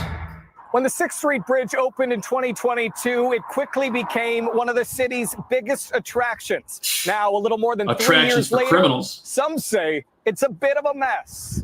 Of course, it looks like a On wasteland. X, LAPD's Lillian Carranza with the Central Bureau said in part, quote, "Our 6th Street Bridge in Los Look at Angeles this. no longer lights up at night, and it is covered with graffiti.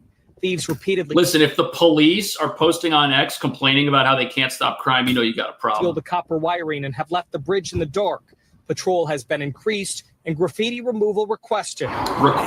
Charles lives in the Arts Good luck with District that. and walks the bridge often. Just seen this used to be a beautiful, clean bridge. When I look at it, so much graffiti everywhere. What do you mean used If you to be? walk It up and just down the opened. bridge It's like today, this you'll instantly. see some of the sidewalks and the bridge's barriers are covered in graffiti. Yup. And so are the bases of almost every arch on this bridge, too. This is total In a bit lawlessness. of good news, LA Council member Isabel Jurado's office said today they've now hired the Los Angeles Conservation Corps to help clean up the bridge. So now they can just not solve crime and then throw money at the problem. See, what this is, public safety in these places that don't care about it, it's actually a grift. It's a way to take money and just suck it out of the pockets of the public and of the local treasury and distribute it to groups that are going to go and clean up the constant graffiti. How often do you think these groups are going to have to come to this place and remove the spray paint, which has showed up right after this place opened? This morning, crews removed graffiti on 6 of the arches. Oh, But as 6 the of them. officer noted, graffiti is just part of the problems on this $500 million bridge. If you take a walk with me on this bridge, you'll see that a lot of these high voltage boxes have had their tops removed. Oh, my and people have been goodness. stealing copper wire.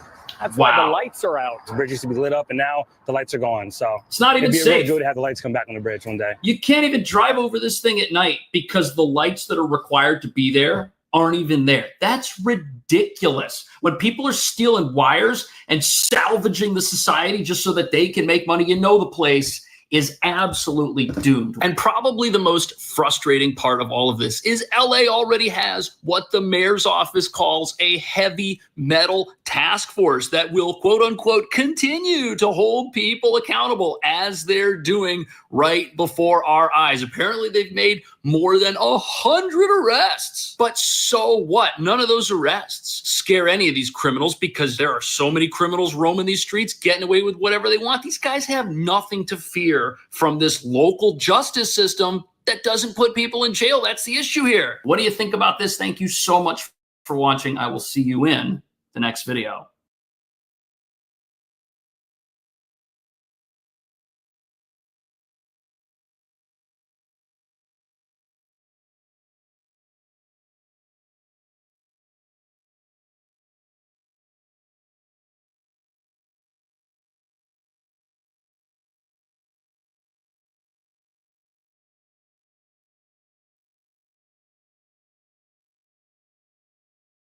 What's going on, everybody? Thank you all for joining. Most importantly, please make sure that you are following me on Telegram at TD Media Group to help circumvent social media censorship and shadow banning. With the introduction out of the way, let's get into today's news. And today we have to head on over to Los Angeles, where I reside. Why? Because I want to share with you a story that I think people need to hear. It's a very unfortunate, tragic story. It's every parent's worst nightmare of an illegal criminal alien who should have been deported already, but because he's protected under Gavin Newsom and Karen Bassett's sanctuary city policies, that DNC protection led to the demise, we'll say, to keep things light and respectful, of a 13-year-old oh boy, obviously you're not going to see this in the mainstream media.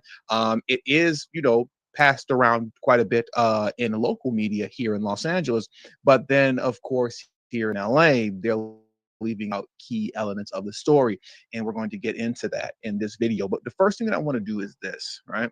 I want to do this. I just want to share this video with you guys, because for those of you who don't live in Los Angeles, you hear about the homeless problem. Maybe to some degree you might think it's over exaggerated. It's not at all. I just want to play this quick clip for you guys.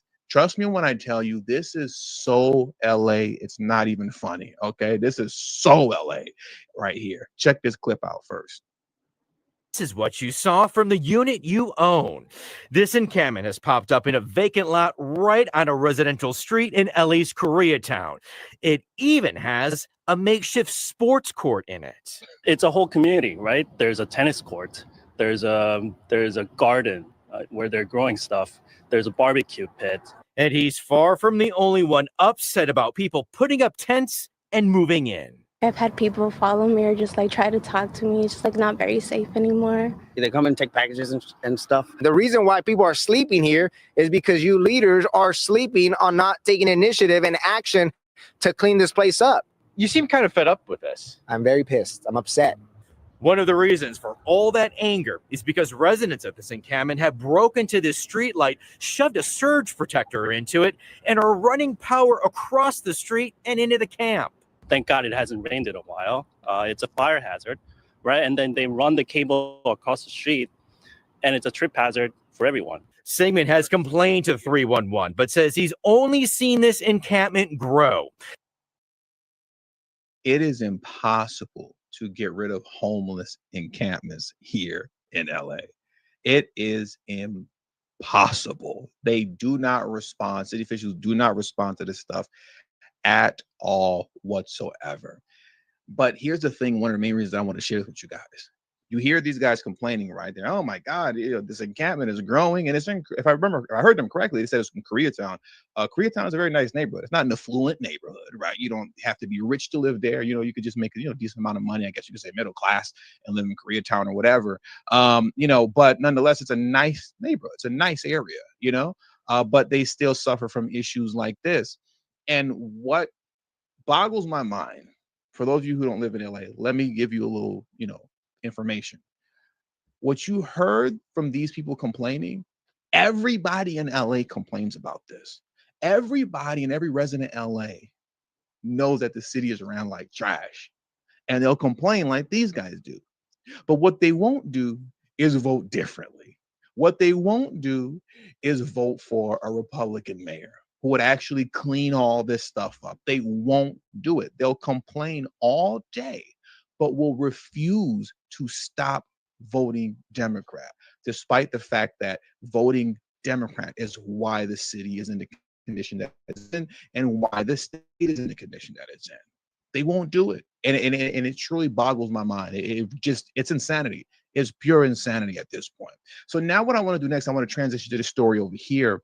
And the main reason I want to transition to this story here before we get into the main story is because I just want to prove the point, right? And I'm going to keep proving it over and over again that, ICE going after illegal criminal aliens, this is not something that is exclusive to Hispanics, right? To Latino illegal immigrants, as Karen Bass would like for you to believe that it's only Latino illegal immigrants that are being targeted and singled out and yada, yada, yada. You're only saying that they're committing crime. And, what did she say specifically? That Latinos are being hunted by ICE. Very dangerous rhetoric, very dangerous rhetoric. That's why I really want to play this video here, because this is a video of a Turkish illegal immigrant who was engaging in child's play, as many of these guys tend to do.